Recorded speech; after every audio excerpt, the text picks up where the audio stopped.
Hey, welcome to the People's Weekly on People's Radio United.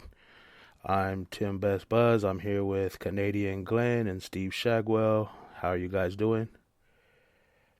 Doing great, man. Oh man, we've had a ton of technical difficulties and I was running late, so I apologize to everybody. Um so yeah, let's get started. What are you guys working on? Um we'll start with Glenn, I guess. Anything new coming up? Well, I've only got 5 regular shows left until I take my vacation break, and 4 of them are booked already, so that's a good thing. Um, Otherwise, no, same old thing. Just try and plan ahead for good, interesting shows, and then, as usual, something will come up out of the blue, and you got to change your plans. So it's just, business as usual. Carry on. Yeah. I know, Steve, you got some new I Fought the Laws coming soon, right? I do, and I've still been very busy, so this episode isn't happening till next Saturday.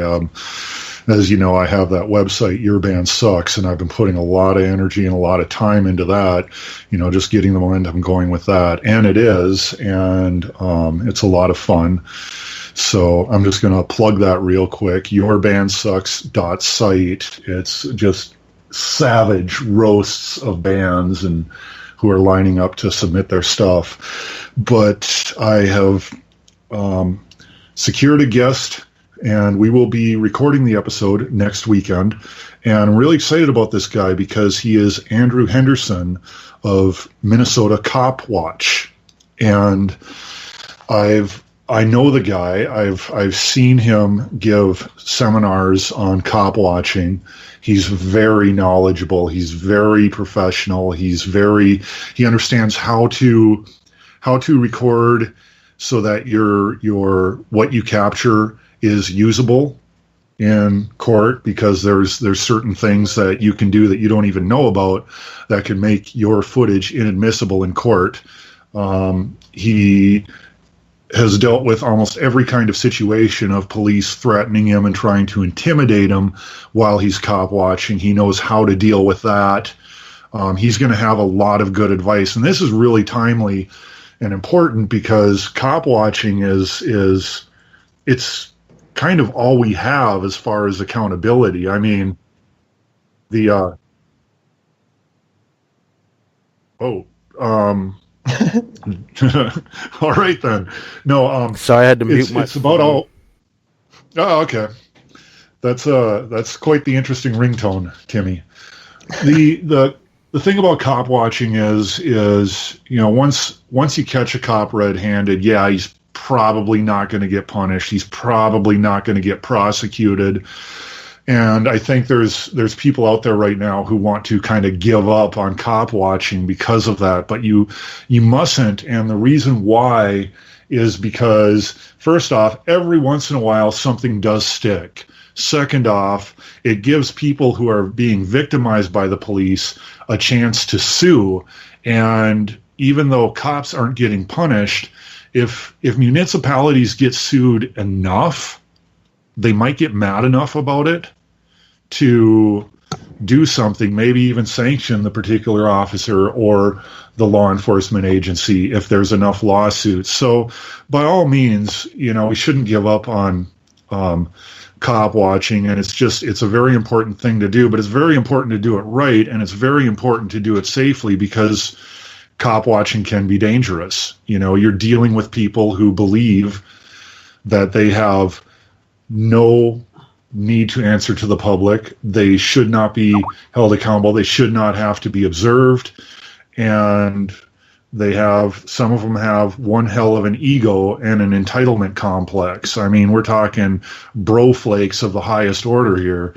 And you need to, you need to be careful when you're doing that. So this episode is going to be incredibly important, and I encourage everybody to tune in, because even even some people who go out and cop watch are probably going to learn some things from this guy. This is like his focus and activism. It's the thing he does, and he does it so well. And I'm really excited to have him. So that's what's going on with that. Cool. Yeah, I guess I got some more MNOOs lined up, or my non-objective opinion shows. One's coming next week, finally. That one should be all about Matt DeHart. And then after that, I'm going to do one about systematic racism and injustice and police murders and the victims' families and stuff. So those will be two good ones coming up pretty soon. So I guess we'll get started. A lot of people today that we're going to host had personal issues and tragedies and stuff. So it's just us three today. Top said he may or may not join in later. As he said last time, he was going to be out this week. So we'll see what happens. So yeah, I guess we're starting. Our first subject was states like Missouri and Iowa are decreasing, not increasing, but decreasing the minimum wage from $10 an hour to, I believe it's $7.30 or $7.60, which is I mean, imagine if you're making $10 an hour, then all of a sudden in August you're going to be making $7 something an hour. That's pretty tragic, and that's going to ruin a lot of people's lives, I think. Well, yeah, the first thing that comes to mind in my thought is you have people living on $10 an hour. Somehow they figured out how to make it work, and they're paying rent and they're paying bills, and they're going to be dropped down to $7 an hour. You know, I mean, they're if you're making $10 an hour, you're barely making ends meet with whatever you've worked out. And if you're down to $7 an hour, you're not going to be able to make those ends meet. You can't just up and move to a cheaper place, if such a thing exists outside of a cardboard box, because you're in a lease. You know, so I mean, like, the first thing that comes to mind is there's going to be people whose credit is going to be even more screwed, who are going to be evicted and not be able to rent anywhere except in crack houses. I mean, I'm sorry. It's you know, I know Republicans don't like to hear this, but this is a war on the poor. This is like a major attack on the poor going on, and it's so illustrative of their classism and their racism, because we know that minorities tend to suffer from poverty more than white people. I mean, like, this is just spelling it out. I'm shocked. I guess, you know, people don't want to raise the minimum wage. If you believe that keeping the minimum wage low and not raising it is going to lower prices and people will be able to afford things more and that'll help the economy, that's one thing. But when you take people who are living hand to mouth, and then with 1 month notice, change it up on them and make it worse for them. I mean, good God, all the ways this is going to ruin their lives. You just hate poor people if you're doing this, and fuck you. I mean, the fact is, we can't live on, I mean, it's almost impossible to live, to survive on less than $20 an hour in today's society. And they're paying you half of that already. And then they're going to cut it off. People are going to lose their cars, their transportation. Their children aren't going to be able to eat. As you said, some people are going to lose their homes or their apartments where they're living. It's going to cause a lot more poverty. There's no way. I know they keep saying, oh, if we raise the minimum wage, it's going to hurt me. No. Every place they have raised the minimum wage, it has done nothing but add to the economy. The workers have more money to spend with the different companies and businesses in the area. Everyone's happier. But the thing is, these billionaires don't have enough money, and they need these extra tax cuts, and they need extra kickbacks, and they need to be able to pay people slave wages. Because without that, they can't become bigger billionaires, and that would be a horrible tragedy, right? You're right, Tim, and I encourage anybody to look at what's going on in Minnesota. They are having really an economic boom because of raising minimum wages. So, I mean, the you see it in action, you see it playing out, and you see economic prosperity. That state is doing pretty good economically, and businesses are going there, not leaving there. So, this whole bit about how a higher minimum wage is going to hurt the economy, it's being tried in some places, and it's working out quite well. Every place it's happened, even in other countries, it works out well. You cannot survive. I mean, how are you supposed to spend money in your community and build the economy if you can't even pay your bills? They don't pay you enough to pay your bills, so you're struggling.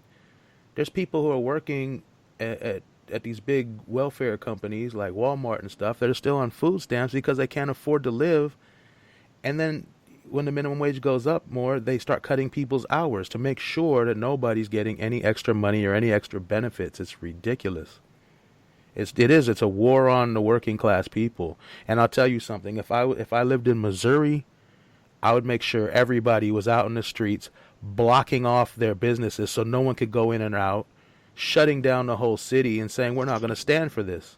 There's no way you're going to take money out of our kids' mouths, out of our rent. You're going to take money from us?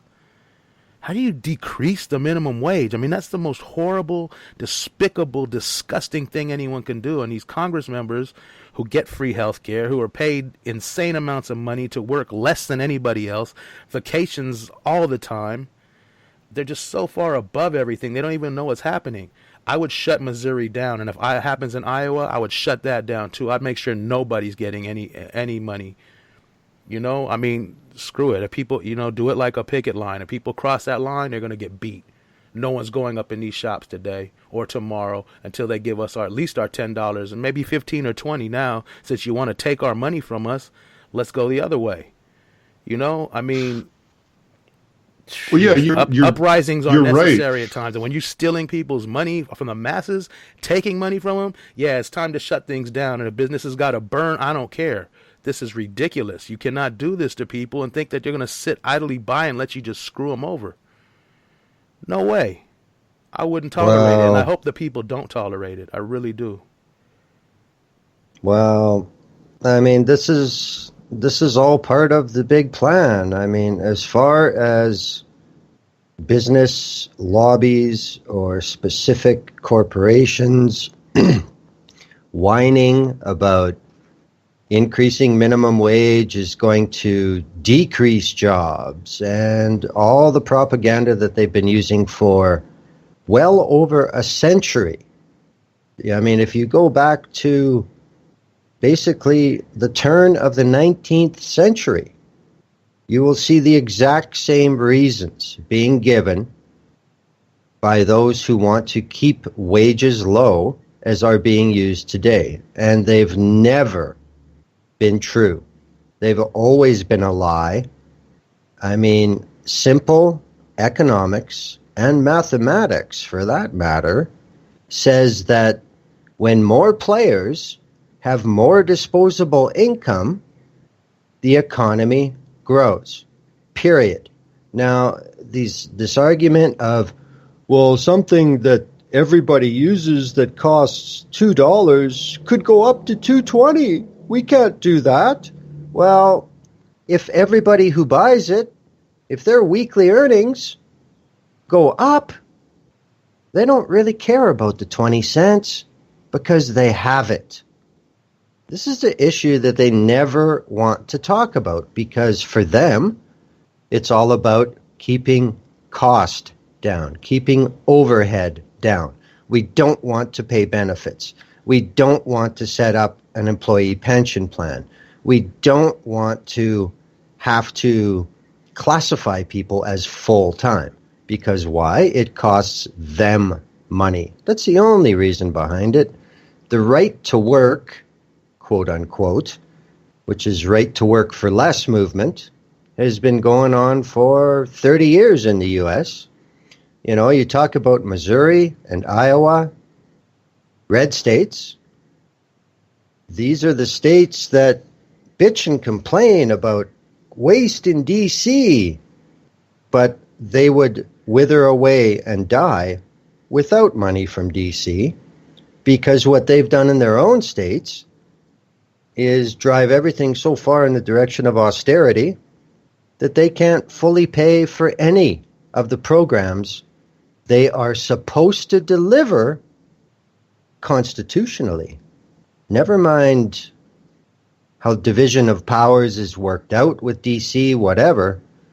Between the Constitution of the United States and state constitutions, it's pretty clear what government is supposed to do, and they're supposed to do it competently.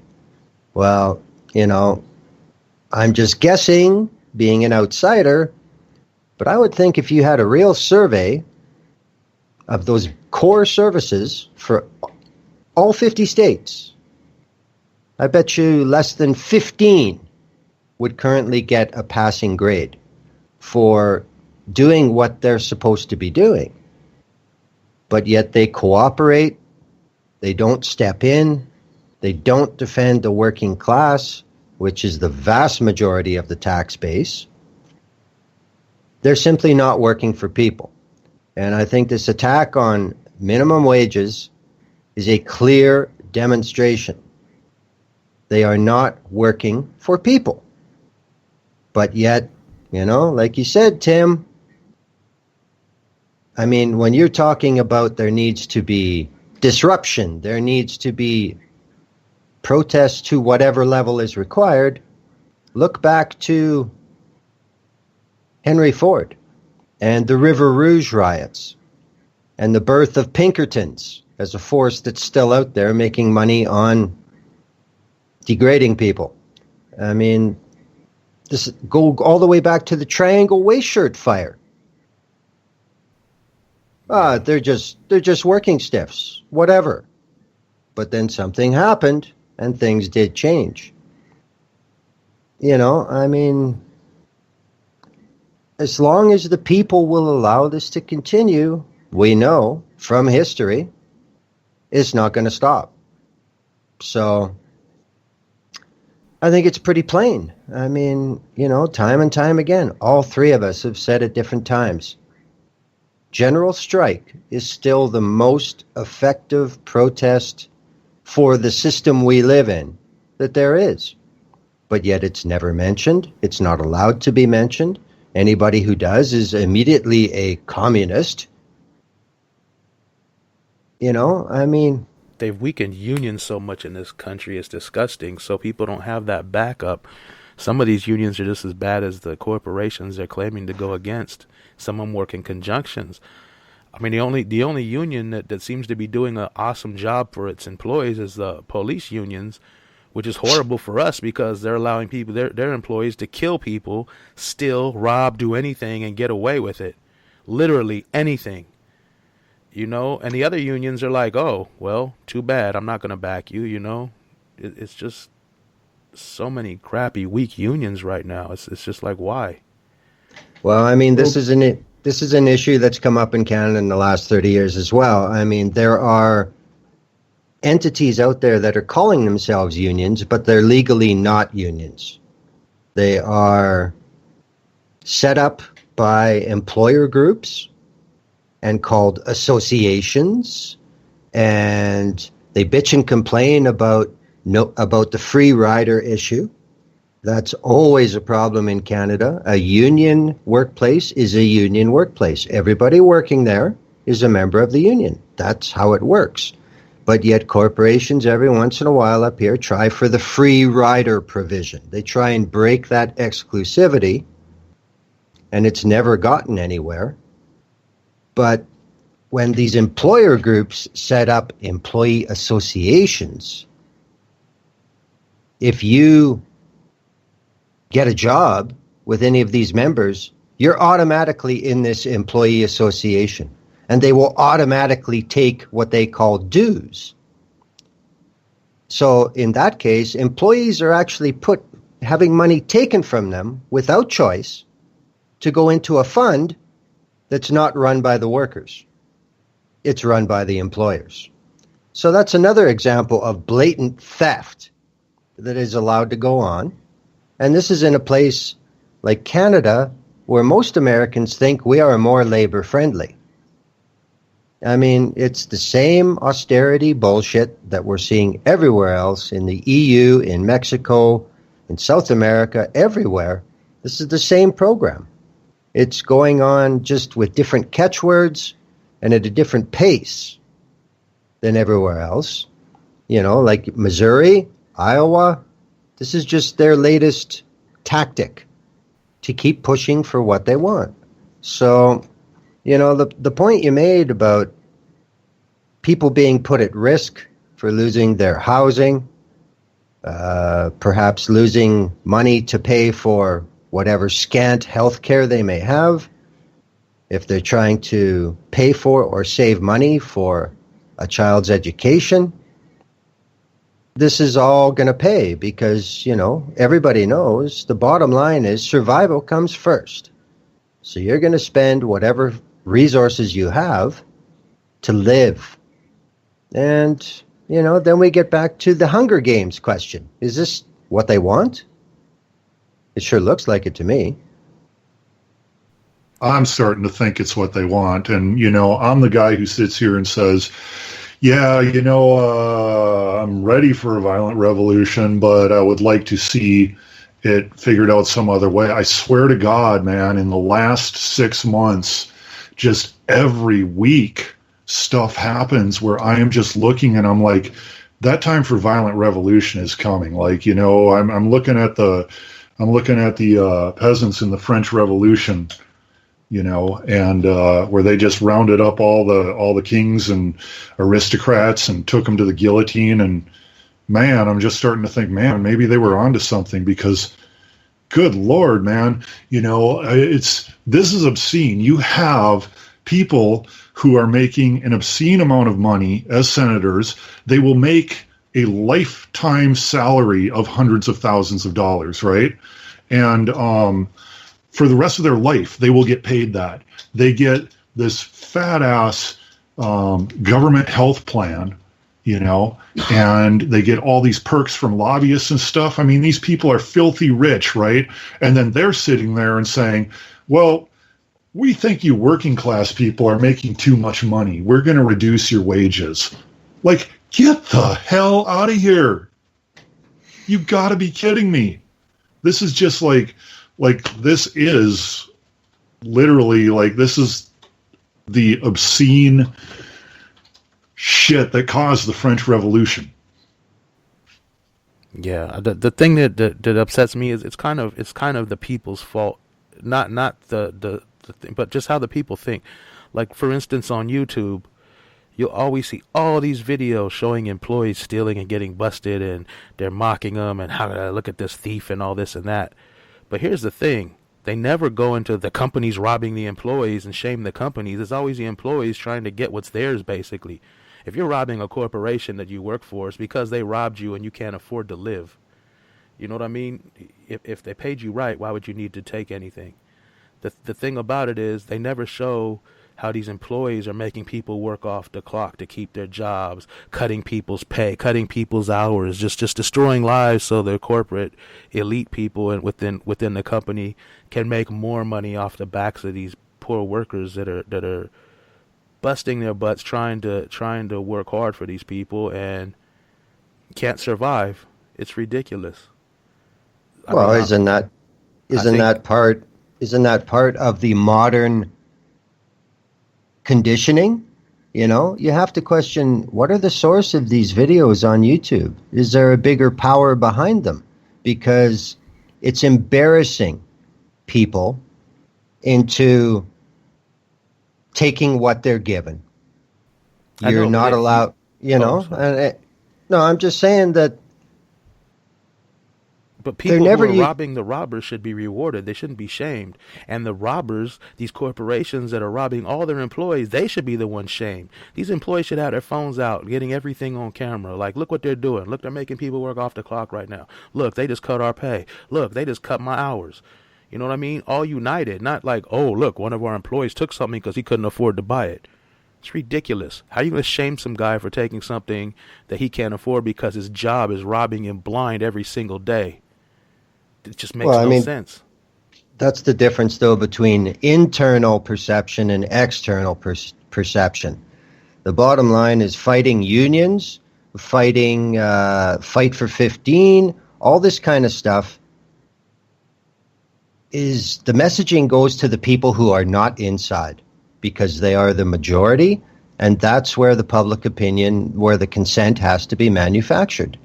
Because if you show videos of Walmart employees pocketing small items and then getting caught and fired, everybody who, say, is in the trades or has some sort of paper-pushing job, they consider themselves higher than them. And, oh, look at these lowlives, stealing. They have a job and they're stealing. There's no discussion, no reflection on why they're stealing. You know, it's just this direct causation. Look what happened. Bad. Fired. Don't do this. Nobody wants to talk about how they got put in that position. And as long as this carries on in this matter, that there's an immediate cause that can be trotted out for a problem, we're never going to solve anything. People have to start asking real questions, not just watching and nodding. Well, you know, I like what you said about how they shame employees, you know, working class people who commit robbery and make a big deal out of that. But it's part of this gaslighting thing that the elites and the super rich do to us, and we're seeing a lot more of it in this new administration. But, you know, I remember, you know, there was that Enron scandal, right?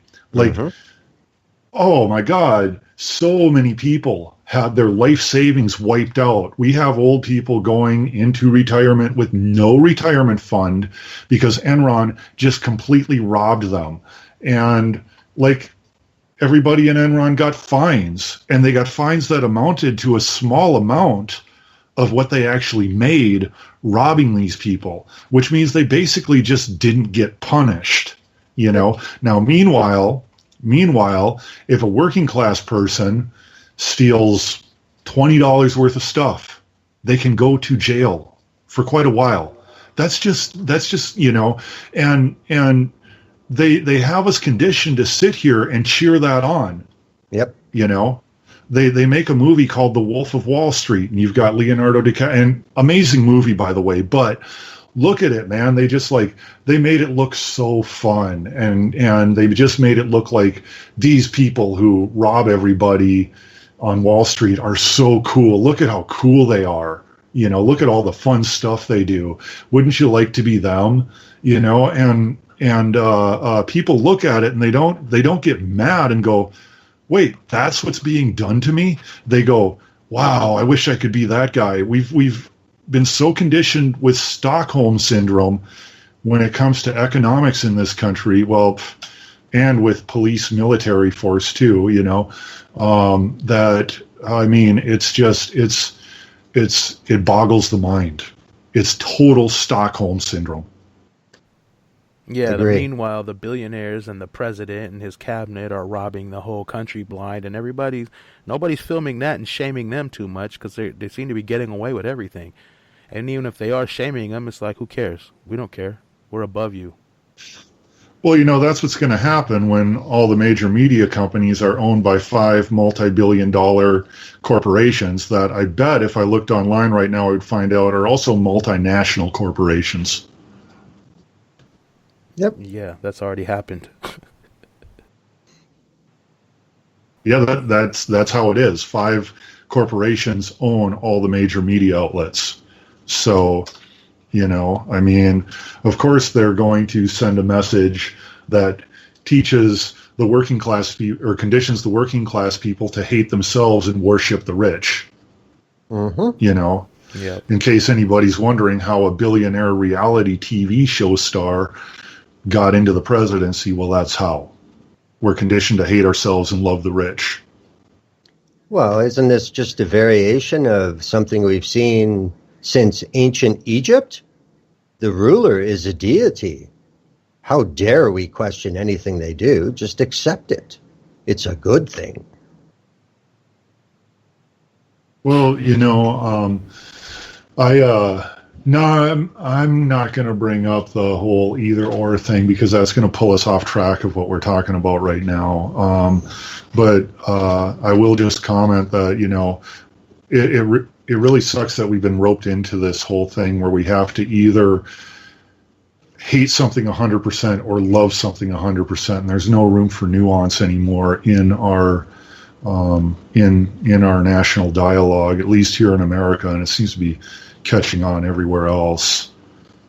Yeah, Top's in the chat saying something about the Sinclair Group. I don't know too much about them. Does anybody else? Oh, yes, this is bad. This is really bad. Okay, so you know how basically we just mentioned there's 5 corporations that basically own all the major media networks. Well, you can look at local news, and yeah, local news is boring. Farmer John rolled his tractor, and some goats got out over here, or whatever the hell. It's not the most exciting stuff, but you learn local news in your area, and people tend to trust their local news reporters. But what's going on is this group, the Sinclair Corporation, owns a staggering number of these local TV stations. They're now going to merge, or they're now working on merging with another corporation that owns a lot and acquiring them. And this Sinclair Corporation actually tells and mandates that these local news outlets are going to carry certain stories, which, of course, are extreme neoliberal right-wing crap, and it's basically they're locking down the local media the way major corporations have locked down the major media. And so that room you had to think for yourself and receive unbiased message from your news anchors in your local community, that's now being taken away by the Sinclair Group. And it's really scary shit, because I encourage anybody to go online and look at some of the stuff the Sinclair Group makes these local stations run. I mean, straight up lies sometimes, and like they had one that they made these, I'll just give an example. They had one that they made these stations run that talked about racism and about how the Democrats created slavery and created Jim Crow and created the Ku Klux Klan. Well, first of all, the Democrats didn't create slavery. Slavery was not created by a political party. Second off, when you mention that somebody created slavery or favored slavery, if you went along with it and had nothing bad to say about it for an obscenely long time, you're just as complicit. And it didn't mention that, at some point things kind of flipped, with the two political parties. And so, but that is being put out there on local television stations as fact and run as fact, and they have to run it. Well, so that's what's going on with Sinclair Group. It's evil. The Democrats were the party back that supported a bunch of racism back in the day with the Klan and the lynchings and stuff. But like you said, the parties have flipped. So I just look at it like both parties are crap. They're both racist and they're both worthless. I mean, they are. That's actually something we're going to talk about in a little while anyway. Yeah. But it's just that, like, you see the right always playing this card of, well, we're not racist because it's the Democrats that the KKK came from. Well, yeah, that may be so, but somehow along the way, you became the more blatantly, obviously racist, and that's just a fact. But that doesn't matter because the KKK came out of the Democrat Party, 100 years ago. And that's so relevant to today. And today the KKK is mainly which party? Today, the KKK tends to back the Republican Party, and Nazis always back the Republican Party. So what is that? That's what I always say. So, like, what's your point? Who cares? I hate both parties, and that's one of the issues exactly with me. Like, I was talking to somebody. I think I was reading you the tweets yesterday, Steve, on there that was saying We had Serena Shim in common, but you've changed so much. And I'm like, I haven't changed. The whole point is, I was opposing the president that was not of your party, and now your party and your president's in charge, and now you don't like it when I oppose him. That's the only thing that changed, because I'll oppose any oppressor. I could care less if they're blue or red. Right, right, absolutely. And I'm the same way. I hate Trump, I hated Obama, I hated Bush. I mean, I just, I have hated every president in my lifetime, and I will probably continue to hate every president in my lifetime. I wish there could be a president that I didn't have to hate, but the fact of the matter is, that's probably what it's going to be. Well, that's interesting, because I'll just throw in a footnote there. This week in my city, President Jimmy Carter, 92 years old, and First Lady Rosalind were in my town for 2 days on a Habitat for Humanity build. And they have since left and gone to another Canadian city to do it for a couple days. Steve, you talk about how you've never cared for any president in your lifetime. I think it's worth mentioning that Jimmy Carter was the last of his type, apparently, that will ever sit in the Oval Office, because, to this day, he's still concerned about the betterment of society as a whole. And there are still hundreds of millions of people around the world that have this idea that that's what the United States stands for. Well, I'm afraid that's not the case anymore. Yeah, Jimmy Carter was actually, I've said this on my timeline, like one of the better presidents in my lifetime. But the thing about it is, he still was weak. I mean, he did all this work, and he let Reagan come in and take credit for like all this work he had done, freeing hostages and doing everything else. And this actor came in and just basically took credit for all of Carter's work. And I do like the fact he's always working with people, always building houses. I always see him doing great things. But I mean, most people, I was like a child when he was president, so I don't remember it too much. I remember when Reagan came in and everyone's like, what an amazing guy. He freed the hostages. And later you found out he didn't do half the things. Carter worked to make all these things happen, and he just took credit for it. But I was too young to really know. But when I see him now, I do think like he probably wasn't a really awesome dude and a good president. But most people would tell you he was a horrible president, especially the Republican people. Maybe he wasn't old enough. I don't know. I wasn't old enough to really pay attention at that time myself either. So, but, and to be fair, I have not studied that particular man a lot, but that is pretty cool about the Habitat for Humanity thing. I guess when I look back, the little bit I know about him, it seems like he was rather like a nice guy. Definitely nicer than these other presidents, but rather incompetent and had ideas I would disagree with. But, I mean, you're right. He seems like definitely one of the nicer ones. But, the only presidents I've studied that really grabbed me as decent people and real presidents were Teddy Roosevelt and John F. Kennedy. I love Teddy Roosevelt because he really took on the monopolies, and he knew how to play that game the way it needed to be played, and the rules, and how to break the rules the right way. And he did a lot of damage to monopolies. And then you have, of course, JFK, who was assassinated for saying there's a conspiracy and we need to stand up to it. Those are JFK was a crooked bastard. Sorry. Well, and he was a womanizer. I just don't agree with either one of those. But go ahead. JFK was a womanizer. He was an alcoholic, and he was definitely not a saint. But I do believe he was assassinated because he intended to start taking on the elite and the shadow brokers, and whether he was doing it for altruistic reasons because he cared about America, or whether he was doing it because there was something in it for him. I believe he was getting ready to do that, and that's why he was assassinated. And I'm glad he did it for whatever reason. Yeah, I don't know. Tried. I've heard people say that before. All I know is he worked a lot with the mafia. He was just corrupt as they come.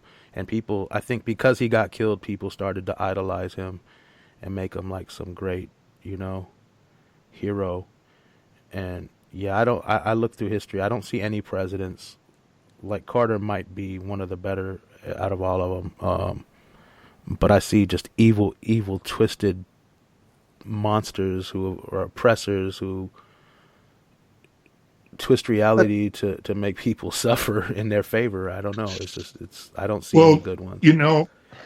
There is my default stance on presidents, which is we'd be better off not having any. I mean, now that we agree on. Yeah, absolutely. We would just be better off without presidents, I'm sorry, this is a police state. Yes, in America, we have it better than other countries. We also have it worse than other countries, and it's getting worse. So, I think we would be better off without a government. Well, I think there's a certain issue of hate the game, not the player, that has to come up when you're talking about the presidency of the United States. As far as Kennedy saying too much, revealing the existence of deep state, he definitely did that. Those are not the most frequent referenced speeches you'll see. You'll see his inauguration, you'll see his NASA speech, stuff like that. Yeah, of course, because that fits the narrative of the strong, noble America. But you mentioned TR. The thing about TR was he was the first one in the modern era to pull a switch on the political way of doing things, because he in fact came from that baron mentality, that class. TR was by no means a common man. He was already quite well off, involved with the industrialists, and he used that to get the nomination, and he used that to get into office. And then he just said, guess what? That's not what you got. Thanks for your money. Thanks for your support. Now I'm going to work for the people. I mean, Teddy Roosevelt is responsible for the U.S. National Park System. There's a lot of things. He's the Tennessee Valley Authority. There's a lot of things that he started to think about that didn't happen till much later. And again, that's just like Carter doing so much groundwork, and Reagan coming in and saying, well, the cowboy's here, look what I've done. Same old bullshit. But I think the issue is, like people ask me up here, why is the mainstream media and the government so identical? And I say it's because they have the same masters. And I think this is a base concept that people in America have to come to grips with and accept. That media and politics are owned by the same people. And until people will accept that, they're not going to understand that there are no friends that have money with the masses. That's just the reality of it, And, Tim, you said that, it seems like the further we go along this presidential timeline, the bigger, ruthless, lying, anti-progress person gets to the office. Well, people that get to the office don't get there by accident. They're approved. They're allowed. How many Americans will admit that? But it's obviously the truth. We have this narrative right now. Oh, go ahead, Tim. I was going to say, I think a lot of it will admit it and they understand it and they know it, but they don't fully understand what that means when they say it. They always think that these big companies and the government, in the end, will have their best interest in mind somehow. I don't believe that, but I think a lot of people truly believe that. Like, they won't let it go too far. They're going to protect us in the end. That's not the case. That's never been the case. You know, we have a current narrative too that now we have a president who's different, and he's not part of the establishment, and you know, consequently things are going to be different, and he's going to push the globalists back. Well, you know, I just encourage anybody who subscribes to that narrative, two things. You know, first off, do some research into Jared Kushner. Do some hard research into Jared Kushner. The information's out there. Get on Google, do yourself some research. If you don't know how, Google how to do research on the internet, and there's plenty of articles that tell you how to do it, okay? So just start doing that first of all, and research Jared Kushner. And you know, the same people who pump that narrative are so concerned about, you know, this whole pedogate and Pizzagate and human trafficking and this stuff, you know, and you're all about this big conspiracy, which I am not discounting, but why don't you just Google search Trump models human trafficking? Yep. There's going to be tons of results for you to look at. And that's you know, but we have that narrative that right now that no, we aren't voting for the same thing because this guy bucked the system and came in, and you know, that's not actually what happened. I mean, he may have started out that way, but I doubt it. But you know, I mean, you don't get the support of Sean Hannity unless you are a part of this system. You know, the right-wing side of this system anyway. So that's just what it is.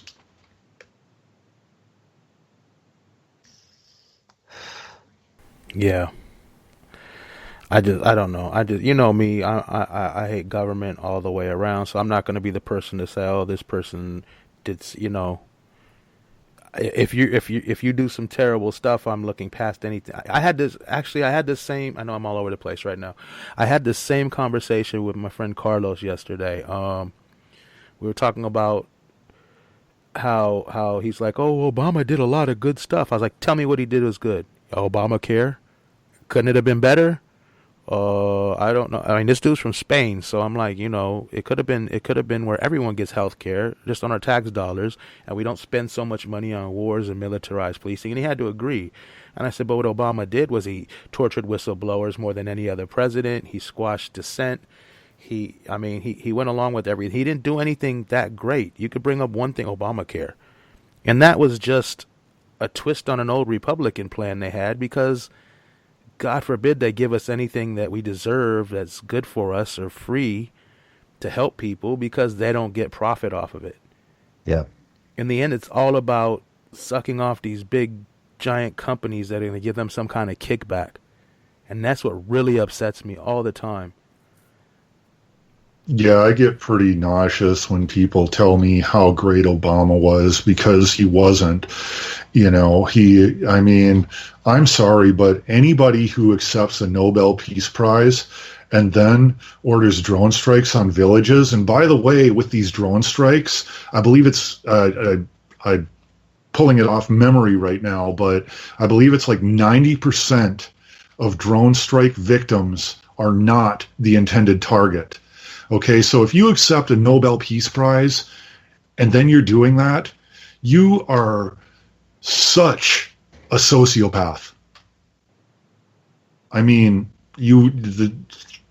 what the hell kind of person does that, you know?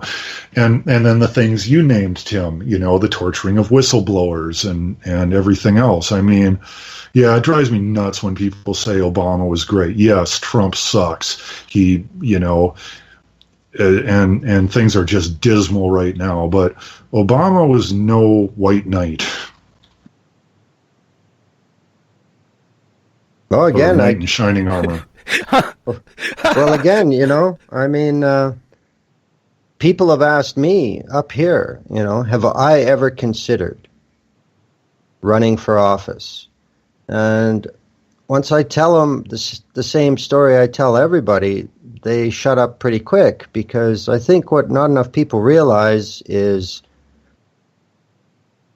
political office is the most heavily screened jobs that exist. It's just that the screening is not like anything else, and it's not really visible until you agree to enter their screening process. I mean, I was asked to nominate myself for a seat in the provincial legislature. Figured, okay, let's see. So then I said, yes, I'm willing to be what they called interviewed, to be a candidate for nomination, not even to win the nomination. And I got a 43-page questionnaire. Wow. Now, right away, it's like, yeah, I'm doubting this. And I just looked through it all, and the questions were not really what you would think would be on there. Yeah, they want to know if you have a criminal record. They want to know your education. They want to know this. They want to know that, like any other job. Is But a then criminal they get, record a plus or a negative? oh, it's a definite negative, Oh, because yeah. it's an easy target. Okay. You become You a know? criminal after you get elected. Well, I mean, criminal, quote unquote, means you've only been convicted. None Oh, of I see. these Okay, yeah. none of these hedge fund managers are officially criminals, because they just don't get caught. That's the whole secret. But the questions they asked would be stuff like, okay, here's this scenario. Here's this law. Party supporters want this law, but there is a majority public opinion against it. What do we do? So you can see what they're asking for. Will you play ball?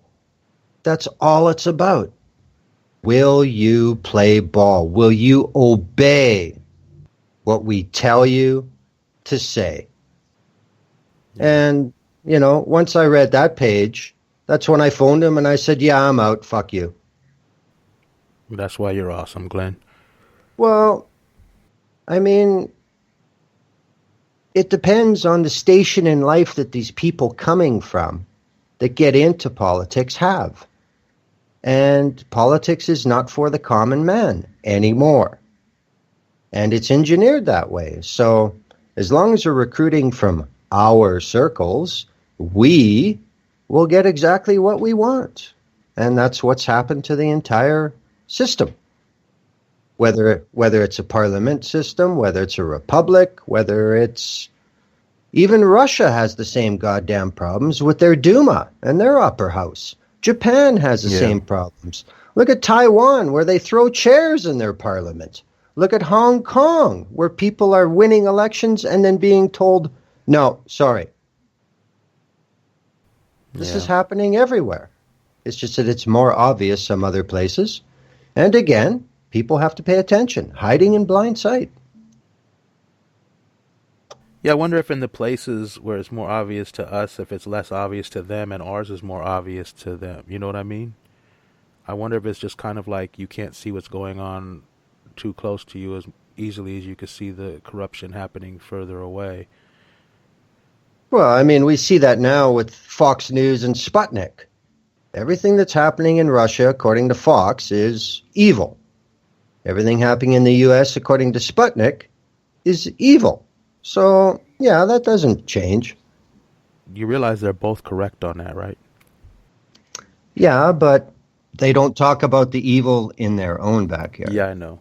It's like the you know what? Real quick, Glenn. I know you said we're way off the topic list, but I was gonna say, can we drop number 3 because we were supposed to have Gear and Gal here today, and I think that's a topic we want some women hosts to talk about. So can we drop number 3 today, and then Okay. we're kind of we've moved to number 5, which is yeah, we've been all over these topics, so I guess we'll just keep going.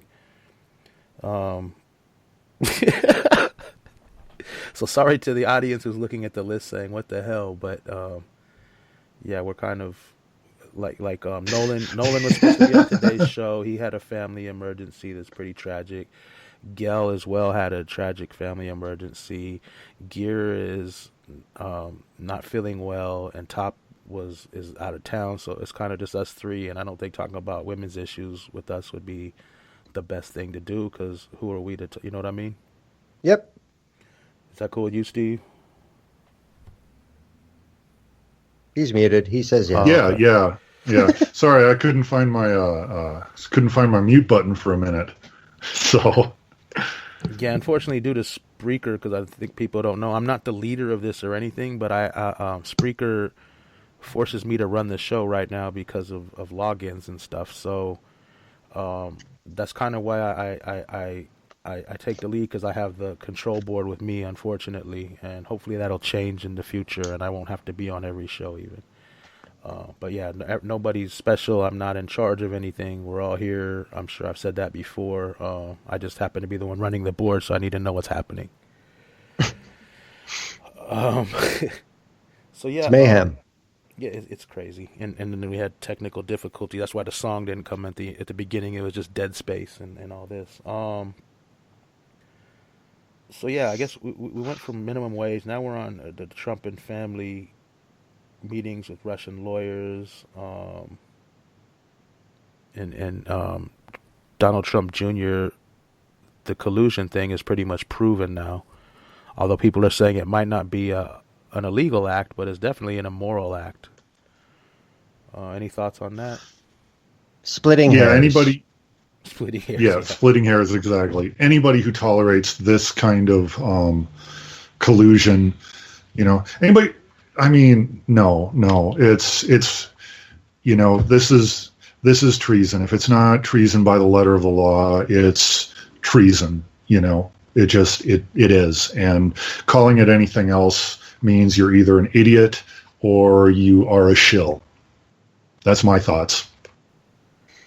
Yeah, it's just it just seems to me like, I don't know. He still has all these supporters. Usually they're really bad people. Ignorant people, uneducated people, really racist people. But either way, I mean, the only reason Donald Trump Jr. released those emails is because the media was going to release them before, if he didn't. So he was trying to beat him, to get one step ahead of them. And everything they say, I know nothing about these. And then it comes out that Trump was talking about him in the speech. Pretty much every day something happened with the emails. Trump was talking about it in the speech. Even the day that they had the meeting, he was talking about he's going to bring down Clinton and bring up all this new information. So it's quite obvious. And then as soon as that comes out in the media, he's like, maybe I did know. So they basically lie until they're caught. Then they tell the truth and bring the next lie in. I was like, how much more of this are we going to have to take from these people? At least the other lying presidents we've had, like Obama, Bush, Reagan, Bush, Clinton, all of them. At least they pretended not to be lying scum. They pretended to be decent people, some of them. He doesn't feel the need to do that. These people are just like, we're scum, we're proud of it, we don't care, we're above you all, and we do what we want. It's really, I don't know. I know Glenn said you guys had that in Canada before, and this is nothing new for you guys, but it's like a new kind of we don't care about you. Like, usually it's like, we'll pretend like we're doing what you guys want. Like, Obama was great at that. Like, waving and smiling and being the good guy while he's screwing us policy-wise behind closed doors and signing the NDAA on holidays and, crazy stuff. So trying to distract. But these guys don't care. They're like, we're right, you're wrong, we do what we want, screw you. Well, I think that's another issue of the office of the presidency. You talk about somebody like Obama. He was not stupid. Socially, he was very intelligent, and he knew exactly how to play the role. The fact of the matter is, Donald Trump has the social graces of a spoiled preschooler, and that's what we see every day. I think you're being too nice to him there with that comparison. Well, but I mean, you understand what I'm saying. Yes, I do. It's just like in Canada. Stephen Harper had the social graces of somebody in the middle school audiovisual club that was afraid to talk to girls. That's the social capability of Stephen Harper. Now we have Justin Trudeau, everybody's selfie champion, a guy who gets worldwide acclaim for his selection of socks. Yeah. Now this is our Obama. Visually and through sound bites, he is such a radical change from Stephen Harper that he is still playing off that. And meanwhile, in government, acting exactly like Stephen Harper. And I think that's exactly what Obama did after W. Exactly. You know, so, you know. Go ahead. I was just going to say, I do admit to being quite jealous of Trudeau's swagger. He's got it going on. Oh wait, Top is in here. He can't get online with us, unfortunately, where he's at. But he left a message. He said there are many preschoolers that are hilarious. Trump is not funny. I love it, Top, and that's true. The thing that I really see is that it's clear in the Constitution that there are the means and the methods available to seriously take this administration to the brink of survival. Be it emoluments, be it, you know, the 8th Amendment, the 25th Amendment. I've seen lots of stuff put out there. If the Congress wanted to get rid of this cabal that is in the White House, they could do it, but they refuse to. And this is something that I wish the American people would look at in a big picture. There are more than enough adequate laws in the United States to protect the people.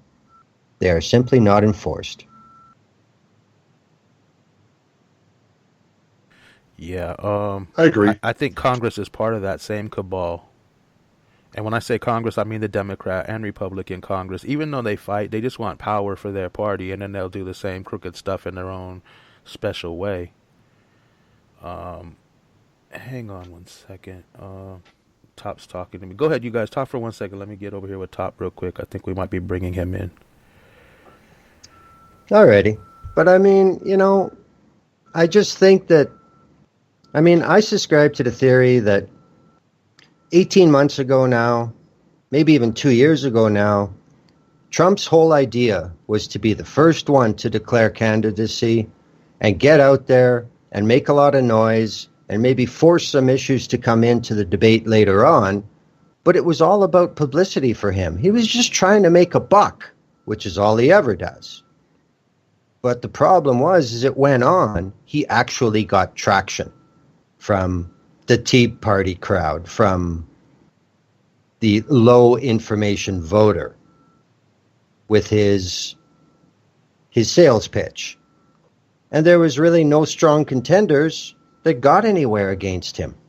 So he didn't want to be president. He had no idea. Obviously, he has no idea what's involved. It's too much work for him. He can't piss around and tweet and watch TV all day. There's actually stuff to do. So, you know, we've seen it already where he says he hates the job. I'm sure he does. But that just shows you what megalomania gets you. I can do anything because of who I am. Well, you're a fucking turd. And you can't do this job. And that's painfully obvious. But my issue is the Republicans hold the House and the Senate. And he's a Republican. They're going to let the entire country burn because it's bad for team image. Yeah, and the people just aren't that smart, you guys. I don't know. I mean, it just seems like it's so obvious. I mean, earlier Steve said it's coming to the time where we need we're gonna be forced into having a huge violent revolution almost, or get taken over. And I think the time for that was 16, 18, 20 years ago. I mean, what happens is you have the Republicans and you have these Democrats, and neither one of them, I mean, they should have impeached George W. Bush, but Nancy Pelosi lied about doing that and didn't do it because she knew what I know and what you guys probably know. It will set a precedence. The next bad president might be a Democrat, and he could be impeached too and taken out of office, and they don't want that. They don't care about corruption as long as it's their guy being corrupt. Exactly. And it's like sport. I mean, this is our number 5 topic, but it's like sports teams. I mean, these people are choosing the lesser of two evils willingly. They're willingly voting for evil just because it's lesser than the other evil in their opinion. That blows my mind. Like, how can you do that? Why would you do that? That's why I don't vote. I do not vote for these people. And like I said, if they have somebody worth voting for, I would go vote. I would register. I'd vote. Even if there was a pirate party right now, I would go vote for that candidate, win or lose, because that's somebody, hopefully, that would be transparent and working for the people and trying to get things accomplished that mean something for us, not for their pockets. Hopefully. And if that wasn't the case, I wouldn't vote for them either. I think that's a very key point, that it's always about the next guy. And somebody like Pelosi, in the back of her mind, at that point in time, she figured, well, you never know. I might get a push for the nomination, and I certainly don't want to limit the dirty tricks I can do if I ever get there. I mean, power is never ceded. It is taken. That's how it works. That's the only way it works. And again, I mean, in Canada, the power of the Prime Minister's office has grown and grown and grown and grown, just like the power of the White House has grown. Everybody bitches about it until they get there. What powers do they give back? None. They work to expand them even further. Yeah, I mean, I remember after 9/11, they were like, well, just, they'll take our rights away for a little while. We'll get them back. And I was the only one saying, you're not going to, once they take them, you don't get back what they take. You're going to have to fight to get back anything. Don't give anything away. I could care less. If you're going to kill me, but don't. I'm talking about terrorism, you know what I mean? If I die from a terrorist attack, that's fine. But why lock everyone else down because someone might kill me or a group of people? Who cares? We got right-wing people in here slaughtering people daily, mass shootings, everything else, and they're not trying to take our rights because of this. It's just whatever they can use, whatever they can make people really fear. Yep.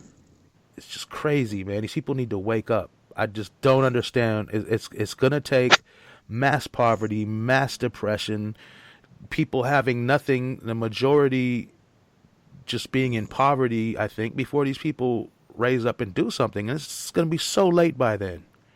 So late, we might not ever get our rights back. We might just, I know the conspiracy theory people and their FEMA camps or whatever, but, if we don't do something now, it's heading towards something bad. I don't know about the FEMA camps, but I know it's going to be bad, where a lot of people are going to be in prison. More, I mean, I know we have more people in prison in this country than anywhere, but you're just going to start rounding up protesters and putting them in prisons and any kind of dissent. So you say something, the wrong thing online, I mean, more than now. I mean, it's going to be like just, you tweet out, screw the president. That's going to be something illegal that you can't do. We're heading that way, and we need to stop it. We could have stopped it long ago, but no one, these people, when Bush was there, it's not going to be Nazi anything. Obama, you're crazy, Nazi. Now they starting to see it, finally. But y'all needed to see it so long ago. You needed to see it when Reagan was in office, and Bush and Clinton and little Bush and Obama, but you don't see it. Now you're going to see it, and most people aren't doing anything about it. Well, there's a reason for that, and that's because if you look at human psychology and you look at the psychology of abusive people and the people they abuse, it doesn't start with somebody showing up and being like, I'm gonna beat you up. I'm going to assault you. They start off and they seem really nice, and then they just they push the limit just such a little bit that you go, well, I don't know, that wasn't really right, but it wasn't that bad, so I'll put up with it. And it's the frog in the boiling water. bring the water to a boil slowly.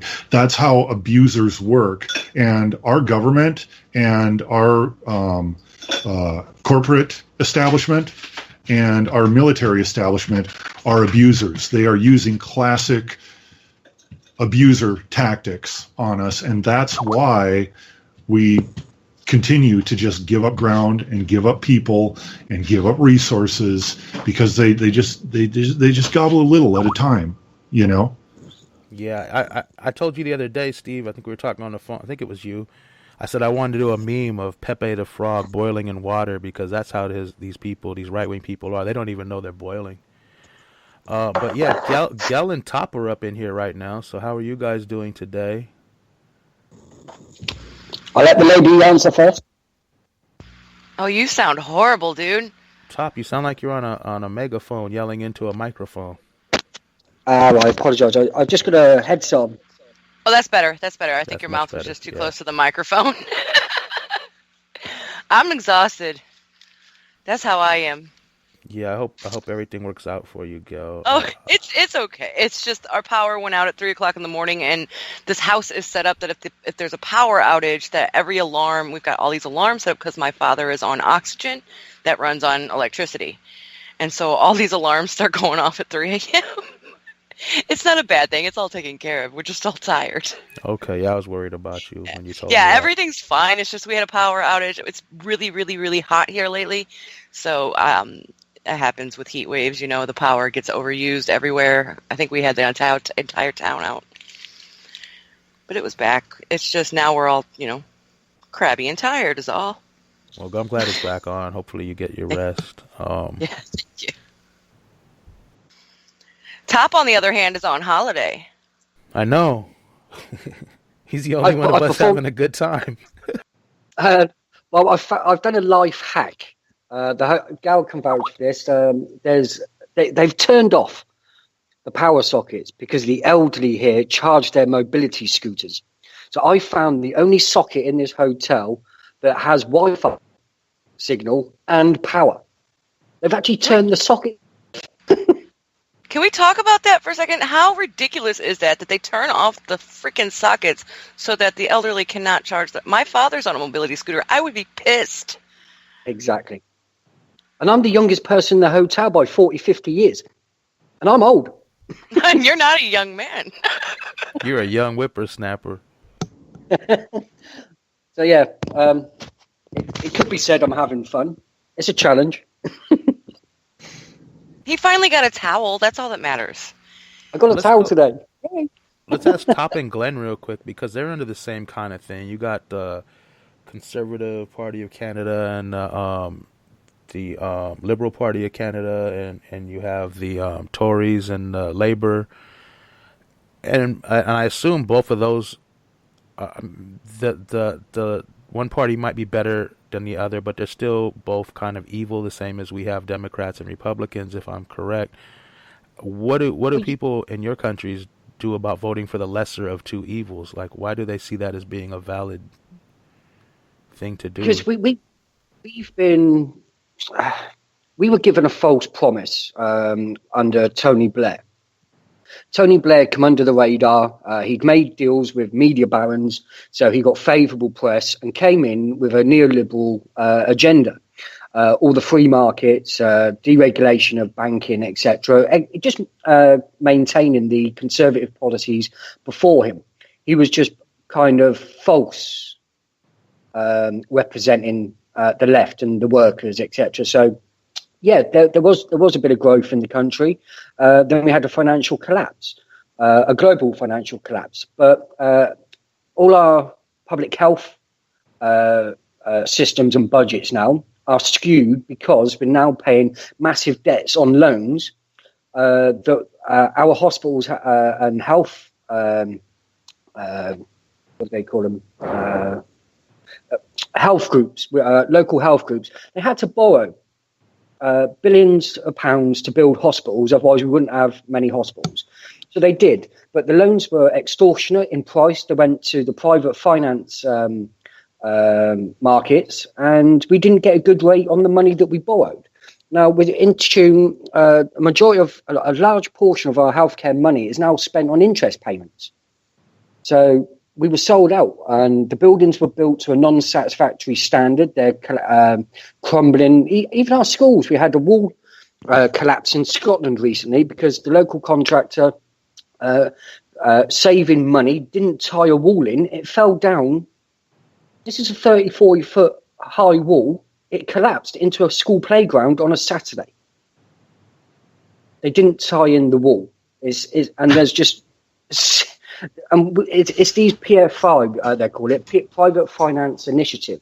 Now, we went to the central bank to find 370 billion to give to the banks, and we borrowed that cheaply, but we indebted our health service to private financiers. Now, it kind of left a real bad taste in everybody's mouth, and a lot of the people that voted Labour last time, and because of the Iraq War as well, they have stated that they won't vote Labour in again, even with Jeremy Corbyn, who's a left-leaning politician.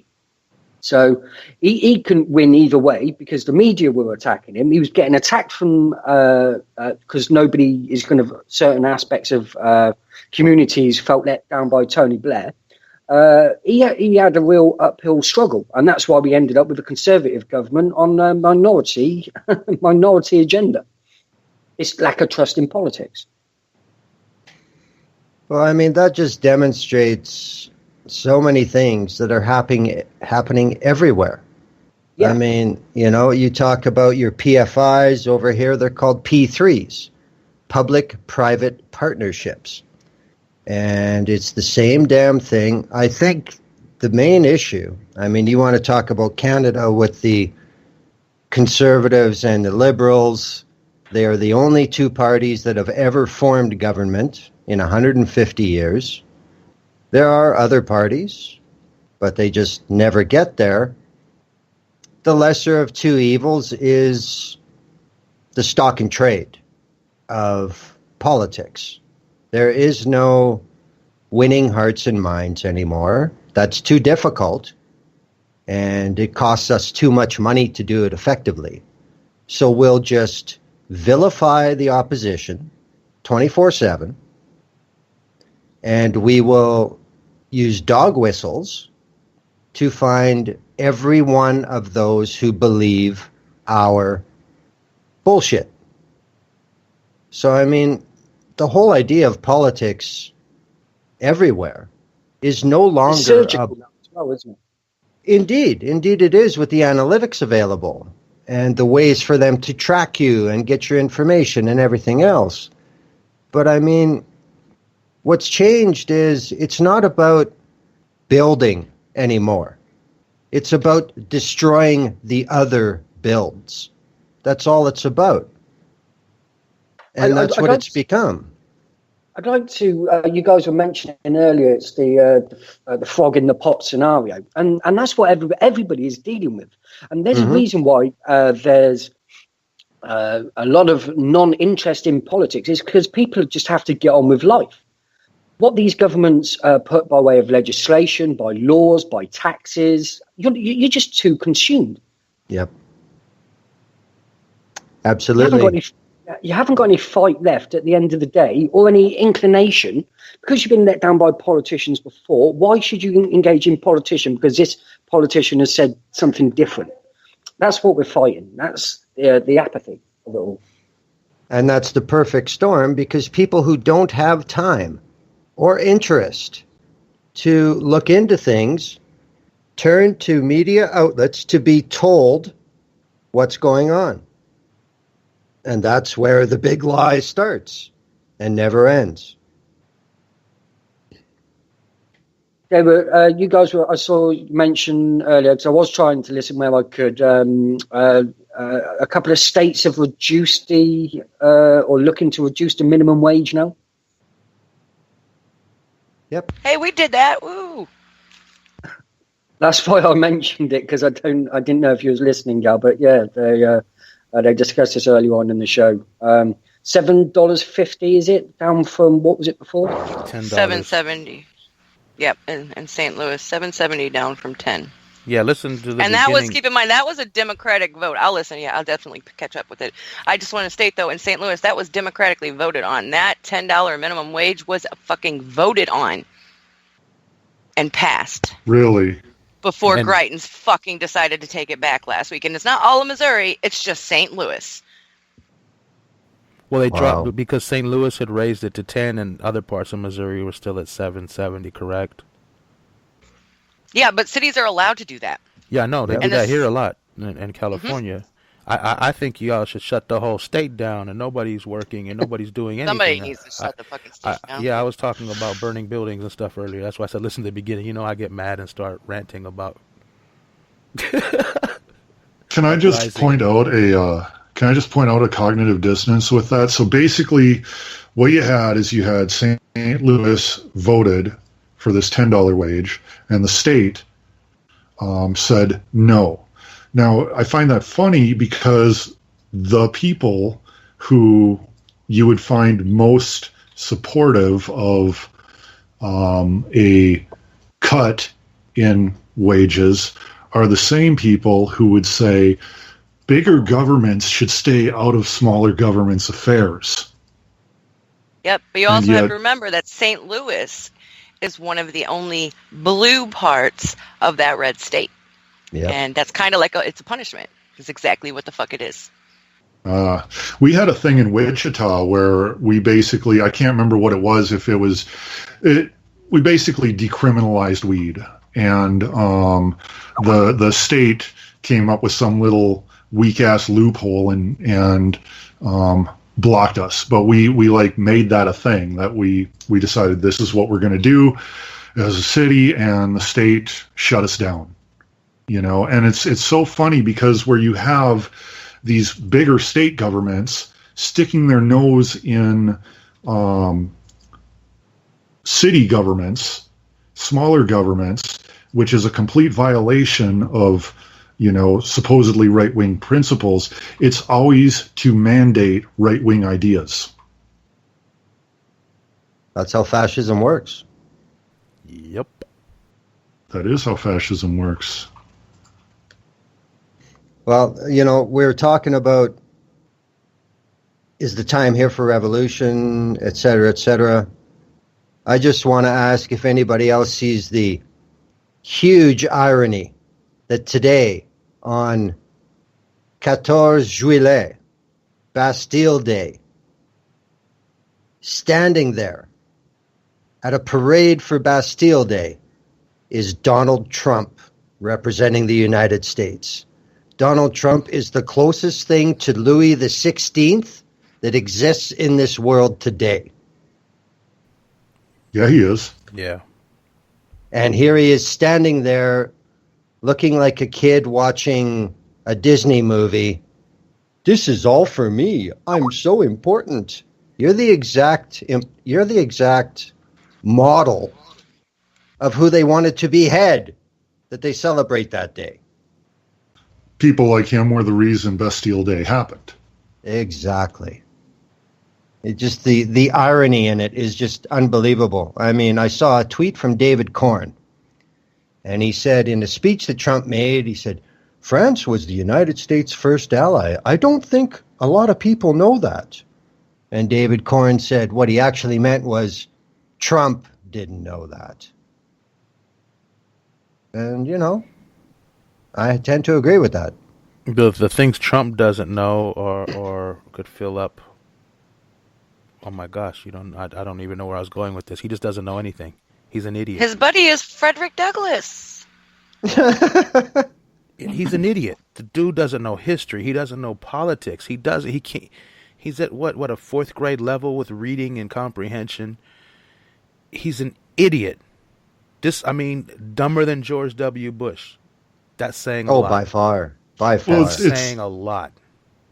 I mean, you kind of have a thing similar to what you had with Bush. I mean, Bush was a idiot, but there were smart people around him who were actually calling the shots, most notably Dick Cheney. You know, you kind of have that going on here. You know, you have an idiot for president, but what you have is you have a very smart globalist, Jared Kushner, and calling a lot of the shots, and Oh, don't Steve forget. Bannon. There you go. I was just Yeah, you've got Steve Bannon calling a lot of the shots. Pence. These are the actual leaders of our country, is Kushner and Bannon. Yeah, where is Bannon? I haven't seen him in the news recently. Bannon generally stays out of the news. Yeah. I think Bannon is now making it a point to stay low profile because people were identifying him and what he is and his actual role in this administration. So I think he just kind of decided to go off the radar. Well, I think when Saturday Night Live was portraying Steve Bannon as the Grim Reaper in the Oval Office, I think that that pretty much made an impact. And I think that's something else that a lot of people don't really recognize already from election season to now. You look at what John Oliver and Saturday Night Live and some other people have done.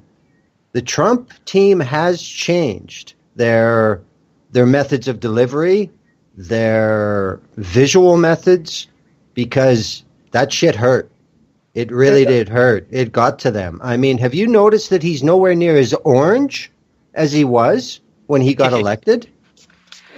We knew him going in. Yeah. He's the most thin-skinned motherfucker who has ever lived. Any negative tweet you send to him, I promise you he reads it and he gets mad. He, of course, doesn't respond to them all, but he does. He's the fucker that sits there and reads all the tweets. Yeah, There's a campaign right there. He is kind of like KY. I'm sure his legal team wants him off of Twitter so badly. Everybody. I don't even know why he's still on there. I mean, it's great because without Twitter, they wouldn't have screwed themselves. They wouldn't know half the corrupt things they're doing because he snitches on himself all the time. He's too stupid. But at the same time, it's like if you're on his side, you're like, dude, get off Twitter. Delete your account for real. He even said last week in an interview that everybody in the administration has asked him to stop using Twitter, and he refuses because Twitter is his only voice. Yeah, you can always that's tell the POTUS account from his account are just two. It's like he doesn't tweet on one. It's always someone else doing the tweeting because it's competent, and then his account is just wackadoo. It's crazy. Yeah, I think that's probably the biggest problem this administration is running into, though. I mean, like you look at the fact that Trump has done so much damage to himself with Twitter, and I mean, he's just like, let's just say for a second, for argument's sake, that Trump is this blameless figure that, his people think he is, and he's just getting a bad deal. Well, even if that's the case, he's hurt himself so much with Twitter, and yet nobody can take his Twitter away from him because he's into, he's running it with an iron fist. So even if it's a bad idea, if it's his idea, that's what everybody has to go with. So that's the thing that's hurting them. On a Samsung S3 or S4 as well, remember?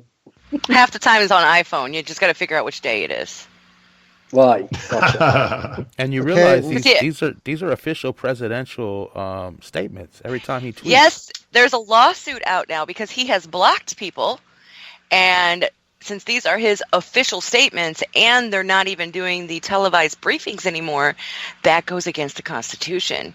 I was going to say on that as well. Somebody mentioned earlier that they've changed their delivery. There is no delivery. Can I tell you something? This is how disgusting our press here is. These people have banned cameras from the White House. Now, instead of just saying, you know what, that's fine. You don't want our cameras here? We won't show up to your press briefings. We're not going to spread your message for you. And what you can do is go to hell and we'll report on you the way we want to report on you. And just send us a memo, because why even show up? But instead, they all go and crowd in there and we'll go along with whatever you say because God forbid. I see why they do that, though. I understand why they do that, especially because if they don't go, then all you're going to get is Breitbart. All you're going to get is Alex Jones, who has a press pass. All you're going to get are those viewpoints, and nobody's going to have anything to fight back with, even if they can say anything they want at that point. So I do understand that. I did see it. I did see an argument, a really good one, the other day on Twitter, though, with, pull out your fucking phones. What are they going to do? If you all pull out your phones, what are they going to do? And granted, yeah, they'll stop the press. We know exactly what they do, but it would at least show the rebellion. I mean, I have some negative words to say towards them as well, but I at least understand why they haven't done that. And if I don't know, because I comment on it as a foreign entity as well. I miss the Sean Spicer interviews. I sit there and watch them. And they're not even Sean Spicer's not even doing them anymore. No, that's what I mean. I miss them. It's Huckabee's daughter now. Well, that kind of points out another reason why they go to these things anyway, is because there's a bottom line factor, and this is such a spectacle, and these press briefings are such a ridiculous spectacle that it's entertainment at least as much as it's news, and that sells advertising dollars. Well, that's correct as well, because if you look at Fox News, they're not news; they're entertainment. They admitted that in a court case.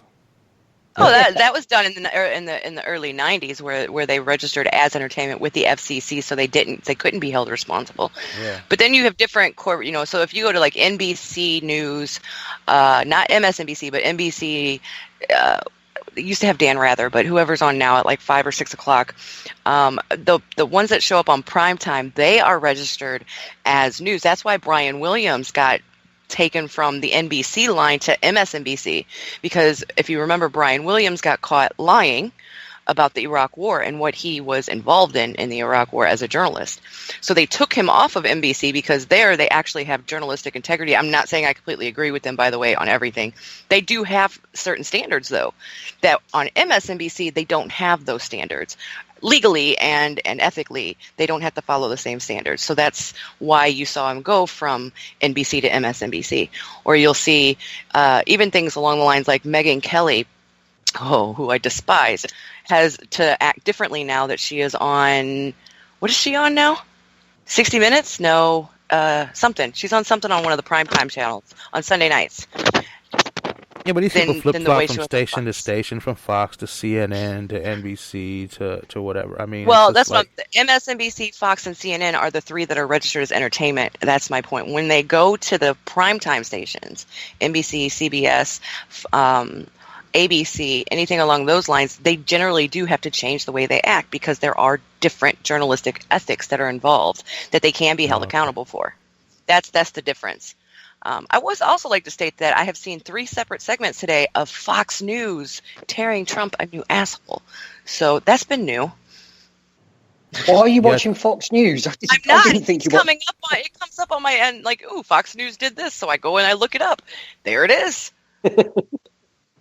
I think what this proves is... Are you a closet Fox? What? Drudge Report turned on them earlier this week. But back to why do they have the press conferences, Gil? I mean, why don't they just send a memo out? If they're not going to let anybody with send a memo out. So if you have questions, send an email. It's for that spectacle aspect. And it's also for them to be able to lay those lines and go, we are in power here. You are not. You are the fake news. We are in power. You will do what we say. And I agree with you that there should be some form of rebellion, absolutely. But I understand both sides as to why certain journalists are still going to go so that they can actually report. Can you imagine some of the stuff we would have got out of these press conferences if we didn't have, first of all, video, but also things like Maxine Waters or anybody else that has been able to come out and tell what actually happened compared to what was being told by the Trump administration. So I can at least see the point. I want to see them rebel just as much as you do in one way or another, whether it's not show up. But if they don't show up, that just means that, Fox will be there. Breitbart, I can never pronounce it right, will be there. Drudge will be there. He was on Christian Broadcasting Network the other day, and then the greatest separation of church and, the greatest non-separation of church and state I ever seen in that picture of all these people casting the demons out of Trump. Yeah. Mm-hmm. It was insane. But was there an orb? Did they have an orb? No, they haven't got the demon out yet. They're still working on it. The demon has to go in the orb once they all leave Trump, and he has 90 demons. I tweeted that the other day. Don't It has even to be, get me started on if the I tweeted it, evangelical. it's fact. I think what everybody has to remember is the famous, timeless quote from early Canadian media explorer Marshall McLuhan: "The medium is the message." I mean, that's the way he described television coming. People were saying, "What is television going to be used for?" And he said, "It's television. It is the message." That's exactly what this White House is doing. Yeah. They are taking an almost mid-1930s Germany viewpoint of Programming. control. Yes.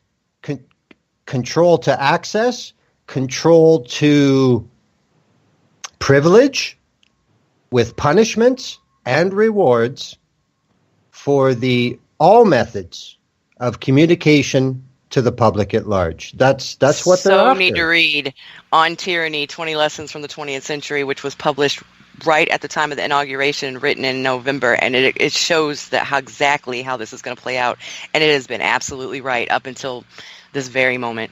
It is amazing to see the predictions that came true, all of them. Could you post that link? Because I want to read Absolutely. I read it, and I don't ever have time to read books anymore because I'm a professor, so all I'm doing is reading papers every fucking day. But I couldn't put this one down. I had it done. It's a short book. I'll send you the link. Did y'all see? I don't Thank you. remember his name right now, and it was a Republican senator. He was I believe it was Auschwitz concentration camp, and he started doing like a selfie video, basically just saying the same things Hitler would have said. It's all about our security and this. So I mean, he didn't seem to understand that the state did this to the people, not some outside entity. And he was talking just like a Nazi at Auschwitz concentration camp. I believe he was in the gas chambers to his phone, basically feeding Nazi rhetoric, saying this happened because people weren't Nazi enough, basically. I mean, that's what I gathered. Then he apologized later because he wasn't supposed to be filming in there or something.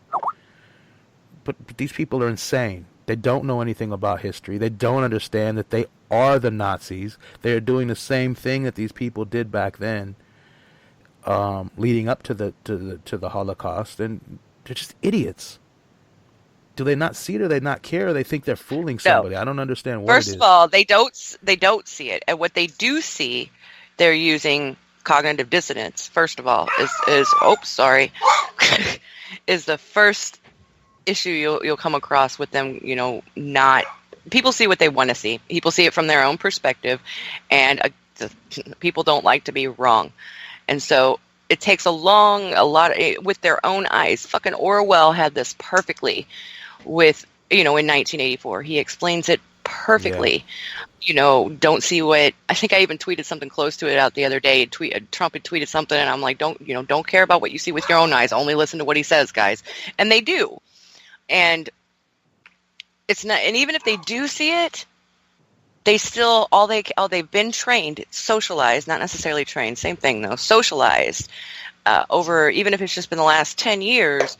To think, and this all can go back to the beginning of like talk radio, right-wing talk radio, and demonizing anybody who isn't on the far right. And so then you'll just blame, the liberal. It's the same thing of but Obama, but Clinton, but this. It's the false equivalencies, and on top of that, the whataboutism. It's the let's not talk about this. Oh, I literally watched this week people go from there is no evidence of collusion to, well, collusion isn't that bad in the same fucking day. People I personally know went in that same order once there was evidence. And it was like, it's right there. You've been saying the whole time you want to see evidence. Here it is. Oh, well, collusion isn't that bad. He said he could shoot somebody, and on, what did he say? I should shoot somebody on Fifth Avenue and they still support me. That's real. And he was 100% correct. I said it the day he said it. It's a cult. It is cult personality. That's exactly what it is. And that's from a sociological perspective. You watched, it was amazing to watch occur. It was terrifying. And it still is. The only thing that can keep me going is that only 27% of registered voters voted for that man. So That's why it's really at this 30% approval rating, 30 to 35%. But where's the rest of us? There's that apathy. Can I ask a question? Well, I mean, go ahead, Top. Sorry. It's just about this whole Trump thing. What's going on with his handshakes? I don't think we could answer that, Tom. 27-second handshake he had with Macron today. And he was oogling his wife at the same time and told her that she looks real fit. Yeah. Yes, this is this is the same wife that Macron hooked up with when he was 15. Yeah, well, I think what happened with Macron is the last time they had met, didn't Macron get the handshake because he was prepared for what Trump was going to try to do and hold his hand and get the domineering handshake or whatever? Yeah. So he beat him. Then, so now Trump's trying to beat him back, and it's like some game they play. Yeah. It's something Macron begged him to come for Bastille Day, by the way. He's changed his whole stance on it, and I've seen a couple theories as to why, but I'm not happy with it considering I was so ready to go to France and take up that funding for scientists. Well, see, the thing with the handshake is that kind of comes from the whole neo-masculine community. Yes. This toxic masculinity that, if you don't project absolute brute physical strength at all times, you're weak and you'll get run over and he's like if you go to these neo-masculine websites like Return of Kings and whatnot, where they just trash talk women and women are stupid and you better be strong, and also known as the red pill website. And it's the red pill websites. Yes. Yeah, it's dog or be dog, kill or be killed, and a lot of Donald Trump's ideas, these people are like so behind him, and this whole like kind of I think it's toxic masculinity that this handshake, oh my God, this is the be all end all. I better get this handshake and I better have the stronger handshake.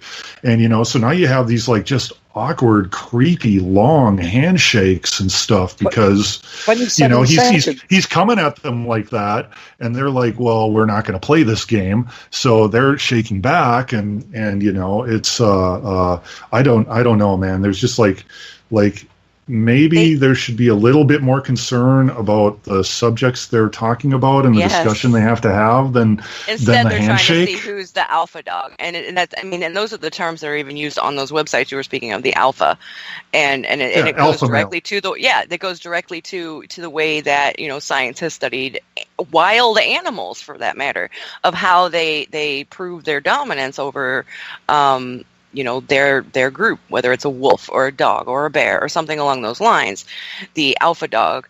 And that's the exact same thing that you're getting with these handshakes, and it is absolutely directly related to toxic masculinity, which I love hearing you talk about that, Steve, and then looking at your profile picture, which is incredibly masculine. It's amazing to see. Is it? I didn't really notice. Don't they that makes them look really... Like it. Don't they see how weak and insecure that makes them actually sound and look to most people? To us it does, but to their followers it doesn't. To the people that are following Trump, to the people that are supporting him blindly, they come from that specific thought process. They come from that sub-society, subculture. Then why don't they do it right? Why don't they do it right? If these Republicans want to be alpha male, why don't they just hump each other like a dog would to show dominance? Get it out the way. Do it the right way. I think they do with their own time. It's going to happen. They're going to be humping each other to show who's more manly. I see it coming. This is a tried and true method of sale. The issue here is Trump sells himself exactly like he would be sold if he was holding the world championship belt in WWE. It's the exact same mindset for the way to present him. I mean, I do wrestling prediction shows with 3 or 4 other guys. We have a blast. We just make jokes, and we're known as smarks. We're the fans that understand how it actually works. Never mind the story you're seeing. And one of our joke lines is in a Vince McMahon voice. We always say, "Make Roman look strong." And that's what it's all about for Trump. Make him look strong. Every time there's a camera, Make him look strong, just like the Führer. And some right wingers are going to listen to this and go, "Oh, listen to these feminazi libtards, man I hating." get called that daily at work. Well, let me be very clear about you said my picture's very masculine. I'm a guy's guy. I'm into everything guys like except football, and I'm that way. And when I look at this idea that these neo-masculine sites and this neo-masculine movement, they have this idea that we have all these animal instincts in us, and there is something to that. We do, to an extent, have certain traits that we imitate in animals as people and as a society. But, I'm just saying, like, that's not all we are. That's just a small part of what we are. There's way more to the human condition than animals and dominance. Well, first of all, we are animals, but these people are idiots. I mean, they're just idiots. And they can say anything they want about it. They can hit my Twitter. They're idiots. They're weak. They're insecure. They're idiots. These are the same people that always trash my YouTube whenever I put on something against Nazis or whatever. They're so tough online. But then when you're there in the streets with them, what are they doing? They're cowering behind the police, running to their cars, trying to get away because they're not tough in real life. Snitching. Don't forget snitching. Yeah, they're turn straight keyboard bitch. warriors. It's the amazing sociology of anonymity. Broflakes. Yes, broflakes. Yeah. They whine about safe spaces because they didn't know they existed 40 years ago, and they did. And they're just mad because they weren't involved and weren't asked to come. But then they have their own little safe spaces where you're not allowed to say anything negative about Trump or this or that. These are the guys it's quite fascinating. These are the guys like in a video I seen the other day. Something come across my timeline with, like, it said something like, "Are these guys serious and weak or something?" These two dudes were fighting. The thing was, though, they weren't fighting. They were walking in circles, pushing each other, egging each other on, and then they always wanted someone to hold them back and like, "Oh, you lucky, let go." And this went on. I swear, this went on for 5. I thought it was a comedy. I don't know. It still might have been just like a joke because they never fought. They just kept walking, talking crap, circling the street. It was like, what the hell are they doing? Is someone going to hit somebody? That's how these people are. They talk, and then when it comes down to it, they're just nothing. It's like a joke. I mean, why do you have to act so tough and hard all the time? What is there to be tough and hard against if you're not going against your oppressors? What's the purpose? Self-aggrandizement. You know what? I don't walk around acting all tough and acting all aggressive. And guess what? Nobody starts fights with me. You don't have to be this big macho thing to be left alone. I find personally that if you're not a can, you won't get into fights. It's worked out. I tend to have issues sometimes because I just say what I think, and I don't tolerate a lot. Like that time I told you in 7-Eleven, that dude was saying that racist joke, and I had the police called because I went the hell off on him. Certain things just tip me. I mean, I have post-traumatic stress disorder, so I get this. I'm a unique case. I'm not like the normal person because I get this fight or flight, and then there's a line, and once that line's crossed, it's like I have to say I'm either going to leave or I'm going to push it. And a lot of times my mind just pushes it, and I can't really help it. So I come across as extremely angry and violent. And I'm always hoping, like, please don't push this any further because I can't control this, Well, and they knew that. Yeah, that's why Tim, they called because the police you're and stood in front of the store. But they were the racists telling me. I didn't do anything. I was just going there to buy a hot chocolate with some caffeine in it. And these cats are sitting there telling racist jokes. Everyone else looked uncomfortable. The two dudes are laughing, and I flipped out. It's like, what the hell? You in public? Go do that at your own house, where no one else has to hear your crap. Yep. Good on you for that, by the way. But it's just like, there's no reason to walk around being tough.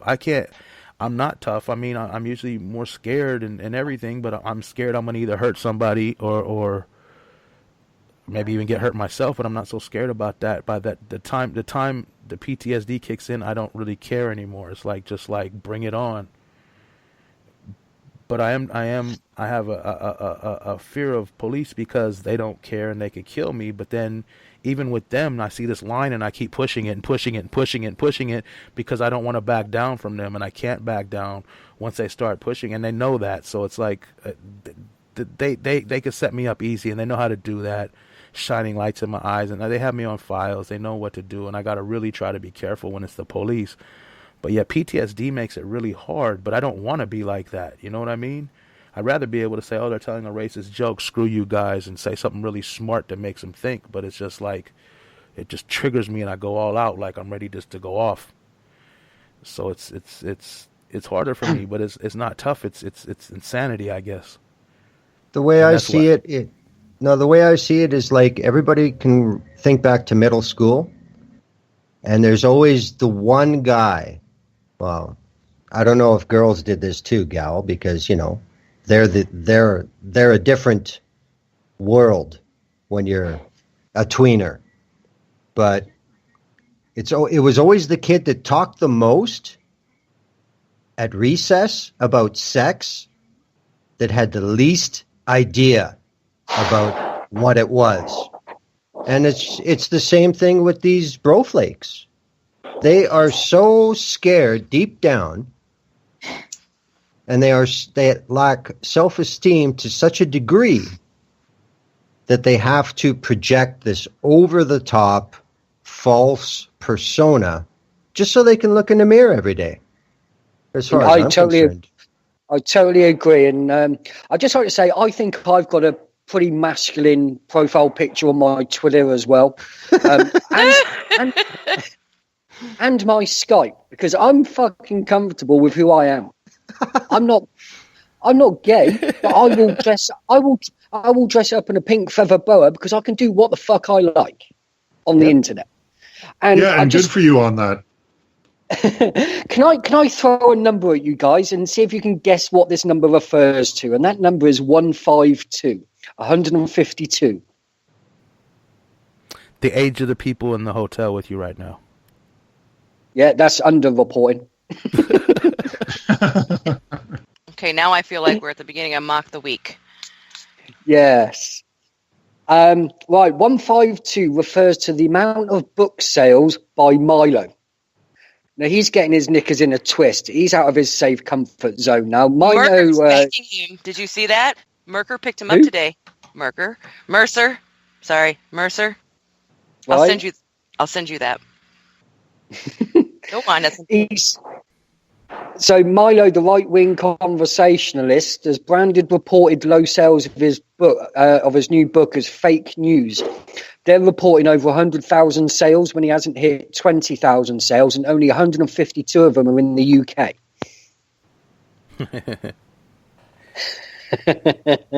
I just thought, because this is the ultimate bro flake right here. He's not liking the free speech of others when he's released his book, and it's hurting him financially. Isn't he a gay Jewish Nazi, though? I mean, that's kind of his thing, right? He's whatever pays his bills. That's it. Exactly. Oh, okay. Yeah, I'm with you on that. I think the people who wouldn't, who are all, you'd never wear a pink boa and some glasses, that would make me look gay. They're the gay people right there. If you're that insecure about yourself, who cares? Like why? So someone says, "Oh, you must be gay because you got a pink boa on." Who cares? What is that? What does that have to do? Why does that matter?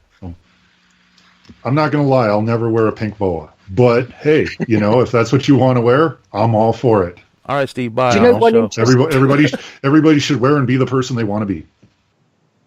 Here's the interesting facts about me wearing that boa in my and hair, wig, and pink glasses.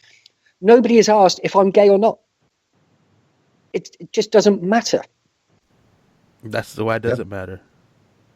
And it shouldn't be an issue. If for everyone's knowledge, I was hijacked by women at work. It was for charity. Everyone in work had to we didn't have to, but we volunteered to dress in pink for the day in support of breast cancer awareness. It was a charity stunt, and the women hijacked me and done me over proper. So I took a screen cap on my webcam on my desktop. Yeah, It's a great picture. Yeah, anyone who would say something about that's just like, what the hell's wrong with them? Who cares? Exactly. So, guys, I'm going to have to dip out. Okay, Steve. We're gonna end up in a couple minutes anyway, I'm sure. So. Well, thank you for having me on, as always. And I really love talking to you guys. Like, this is definitely a highlight of my week. So let's do it again next week. We'll do it again every week, same time, same channel. Right back at you, Steve. Pleasure, mate. Mad love to you all. Thanks a lot. Bye. Bye. Adios, mate. Bye.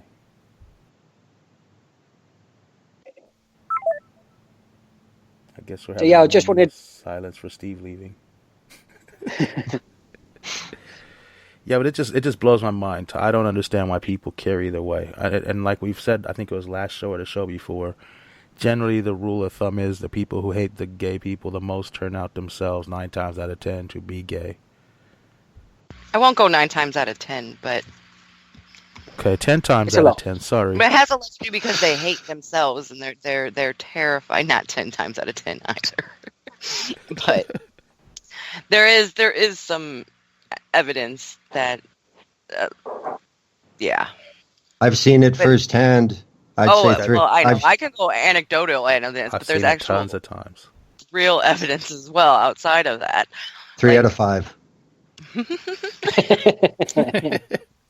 That's, we just had another pastor busted today with child pornography on their computer. So we have some evidence with a lot of different things, people who hate others for something, or at least claim to, and then turn around and they're more insecure or hiding something themselves. Absolutely. Well, I hate oppressors of any kind and abusers, Well, yeah. I meant like groups of people, like because of the color of their skin or their sexuality, not, everybody's hate oppressors. Yeah, I don't dig the pedophiles, and I don't dig women abusers or people like that are just horrible to me, and it's not because I'm one of them, it's because they're hurting others. And that's never good.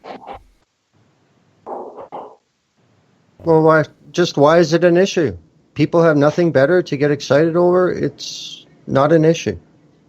Right. Why do we have to worry about what other people do in their own lives that aren't hurting anybody? That kind of thing. Yep. Yeah, when we were the weekly shows, when we were the monthly show before the weekly show, I think Steve Shagwell had this whole... It's one of our videos on YouTube. It's probably one of the most watched on our channel right now. It's called "There's Gay Sex Happening in Wichita."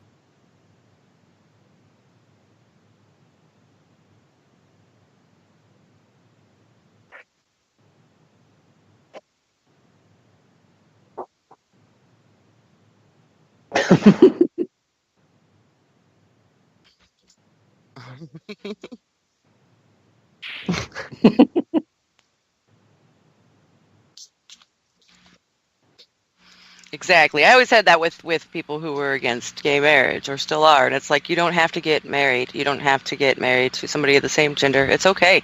You don't have to do it. It has nothing to do with you. Why do you have a problem with it?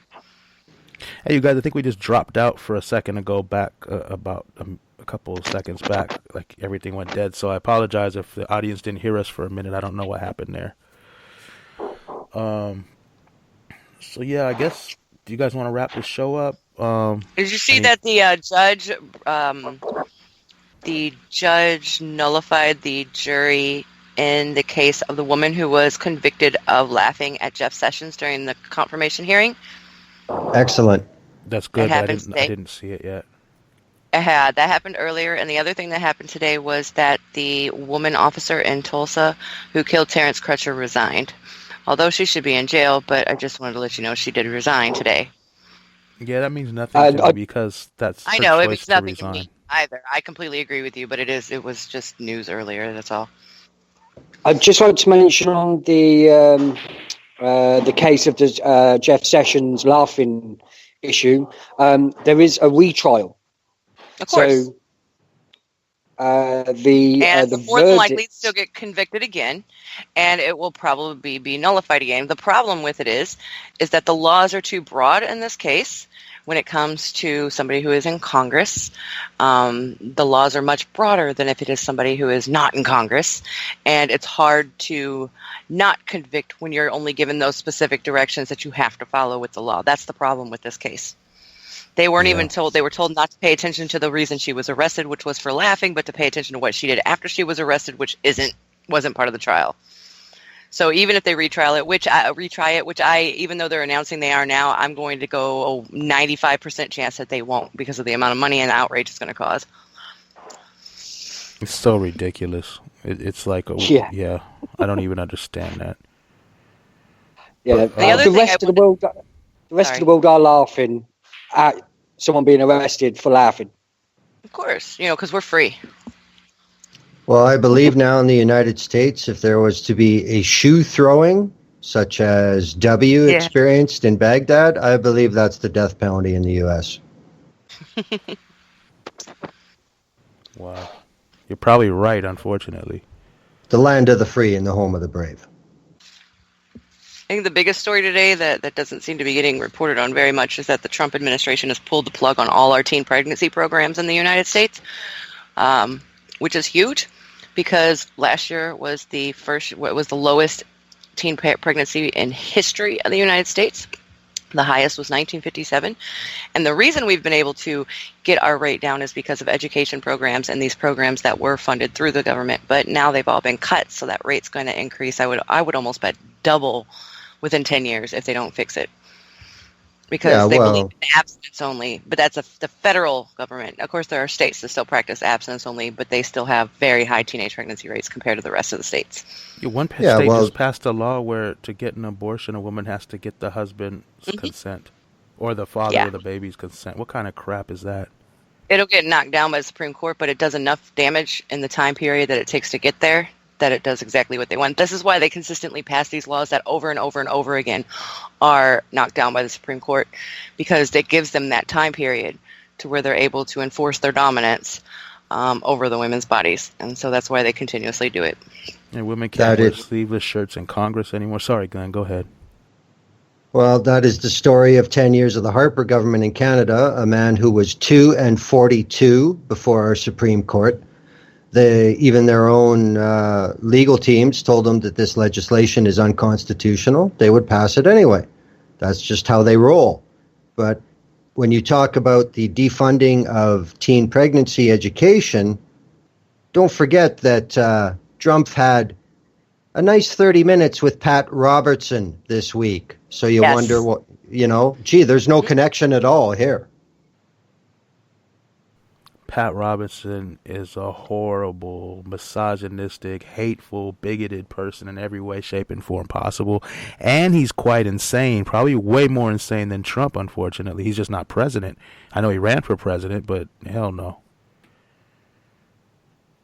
So, I mean, it's obvious how the top level of U.S. government works now. Tit for tat. Yeah. Wow, we lived in a screwed up world, and it could be so nice, but the people in charge just don't care. Well, they're on a different agenda. Well, they need to get their ass on the people's agenda before we put them out, hopefully. All they care about is the money in their pocket. Profit over people. That enrages me. I think that's the biggest lie or irony of Trump's entire campaign. America first, wherein America means the Trump family. We're going to get rid of all these foreign nations taking from America. Duh, yeah, that sounds good. Except the benefits aren't for America. As many benefits as possible will be specifically for the Trump family and their circle. So your money's not going to Saudi Arabia anymore. It's going to Connecticut. But it's the same theft. Oh, no, it's still going to Saudi Arabia. That one's still on. Well, what I'm saying, percentage-wise. I know. I was just being sarcastic. Yeah. Because the Muslim ban that bans from 6 countries that don't have anything to do with terrorism in the U.S., but the country that actually funded 9/11, they're cool. Well, yeah, they're buying shit. I wanted to drop a couple of notes on Saudi Arabia as well, if I may. There was an investigation into the funding of terrorism that landed on UK streets. That report is being suppressed by our government, the same government that organised the report in the first place. So that's point one. We're not going to get the findings of that report because it's a national security issue. But it's been reported for a little while. Saudi Aramco, which is the largest oil hydrocarbon company on the planet, is to float in an IPO of sorts. But the IPO value is only 5% of the company, and it's reported to be valued at $2 trillion for that 5%. It's the largest IPO flotation in history, and it's only 5% of the company's worth. And that's happening very soon because the London Stock Exchange has just changed the rules to allow it to float that company. Saudi Aramco, Jeez. the state-owned hydrocarbon oil producer of Saudi Arabia and the House of Saud. So what that tells me is, friends, put your money where your mouth is. Well, there'll be hundreds of billions of dollars in transfer fees and the ongoing transaction costs. So you've got the initial transaction fees for setting up the IPO in itself, which is billions and billions and billions of pounds. But then you've got the ongoing trade in those shares on the market. So it's going to be very lucrative to the London Stock Exchange, especially as companies are looking to leave London Stock Exchange, or at least have a base in Europe, because we're obviously leaving the European Union. So, How convenient. Very convenient, isn't it? And yet I saw something yesterday that the member of the House that is credited for writing up the Brexit campaign position has now come out and said that Article 50 is in fact revocable. It always was. There's nothing set in stone. And here's another interesting fact. We're part of Euratom, EU Atom. That's the nuclear regulatory body that allows the European Union to move radioactive isotopes through the European Union. So that's in all our medical equipment. Yes. We're leaving Euratom. The government didn't actually think it was a big deal. They had no preparation for it. Now, even the guy that instigated Brexit in the Conservative Party has stated that's a massive mistake. They haven't thought this through. They have no idea what the fuck they're doing. Wow. Yeah. Well, I'm sure Jeez. Canada will step up and offer medical isotopes. No problem. Sure. Since Our we guy will supply, talk to your guy. yeah, we'll have lunch because I believe we stock about 2/3 of the medical isotopes of the Western world right now. That doesn't surprise me at all. Well, And didn't I'm sorry. Go ahead. I'm trying to find the actual quote from the other day. Oh, here it is with the great repeal bill top. That pretty legit. The takes out your human rights. Yes, that it was does. Given yesterday. The quote being, and the actual quote from the charter is, "The Charter of Fundamental Rights is not part of domestic law on or after exit day," and that's the actual fucking charter that they put forth for Brexit. Let me explain what the Great Repeal Bill is. It's a transfer of laws. What was European law, they are moving across into UK law. Effectively, it's a massive copy-paste exercise. But in that copy-paste exercise, what they're effectively doing is removing all aspects of the European Court of Human Rights. So everything's getting transferred across apart from human rights. We're losing all aspects of the European Human Rights Act, which, funnily enough, the UK wrote. Was written by you guys. Yeah. You should share the Patrick Stewart video on that. I I have to find it for you, though. It's fantastic. Yeah. Get that posted to the chat on YouTube. It's absolutely hilarious. Patrick Stewart does a blinder. It's great. So, yeah, we wrote the European Court of Human Rights Act, but we're not importing it back from the European Court. That shows intent. I don't care what anyone says. Unbelievable. That's 2017, people. Everything is, at the moment, unbelievable. That's the truth. So yeah, I guess we gotta wrap up the show soon. I know at the beginning we all kind of talked about what we were gonna do, like Glenn and on his show, on the People's Radio show. So you want to talk about what's going on with Top Gear Live in the non-UK before we go? I know, no. We don't know. Wait, Top, do you know? No. No, we don't know. Join us Okay. Sunday. 5 to 9 Yeah, on he'll Sunday. find out. I'll have He'll a tell us. better idea. Yeah, and then he'll send messages out saying, hey, research this, and it'll be 5 minutes till, and I'll have to hurry up and find some way of researching it. Yeah, that's how it works. Welcome to our show. That's beautiful. I can't set an agenda now. Do you know how much time is between now and Sunday? The world is a different place between then. It Well, is kind Top, of true. next time we ask what you do, you say, well, next Sunday at 9 p.m. GMT, we will be talking about interesting topics that matter. There you go. And relevant to the news time frame that's occurred since the last show or within the last half hour. A lot of shit actually breaks on a Sunday. People try and bury bad news on a Sunday night. We're there to scoop it up and report on it. Like the Panama Papers. We were the first radio broadcast I know of, but we were reporting the Panama Papers before the BBC even picked up on it. Yep. That's genius.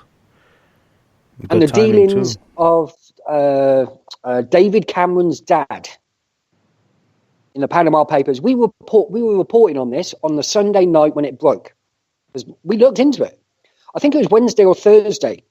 The news started breaking out about David Cameron's dad in UK media. We've been talking about it days before, on the night of the release. So, yeah, me setting an agenda today is just futile. Cool. Well, I guess Glenn's leaving, and I got to get moving too, you guys. So, till next week, anything you guys want to say, whoever's left in here before we go? Thanks for having us, man, as always. Oh, thanks for doing it as always. So yeah, same time next week. Like I said, the host will switch up and, be different every so often, but it's mainly the same group of people. So thanks for listening to all who are listening. Thank you guys for doing this show again as always, and I guess we'll be back next week. All right. Thanks, Tim.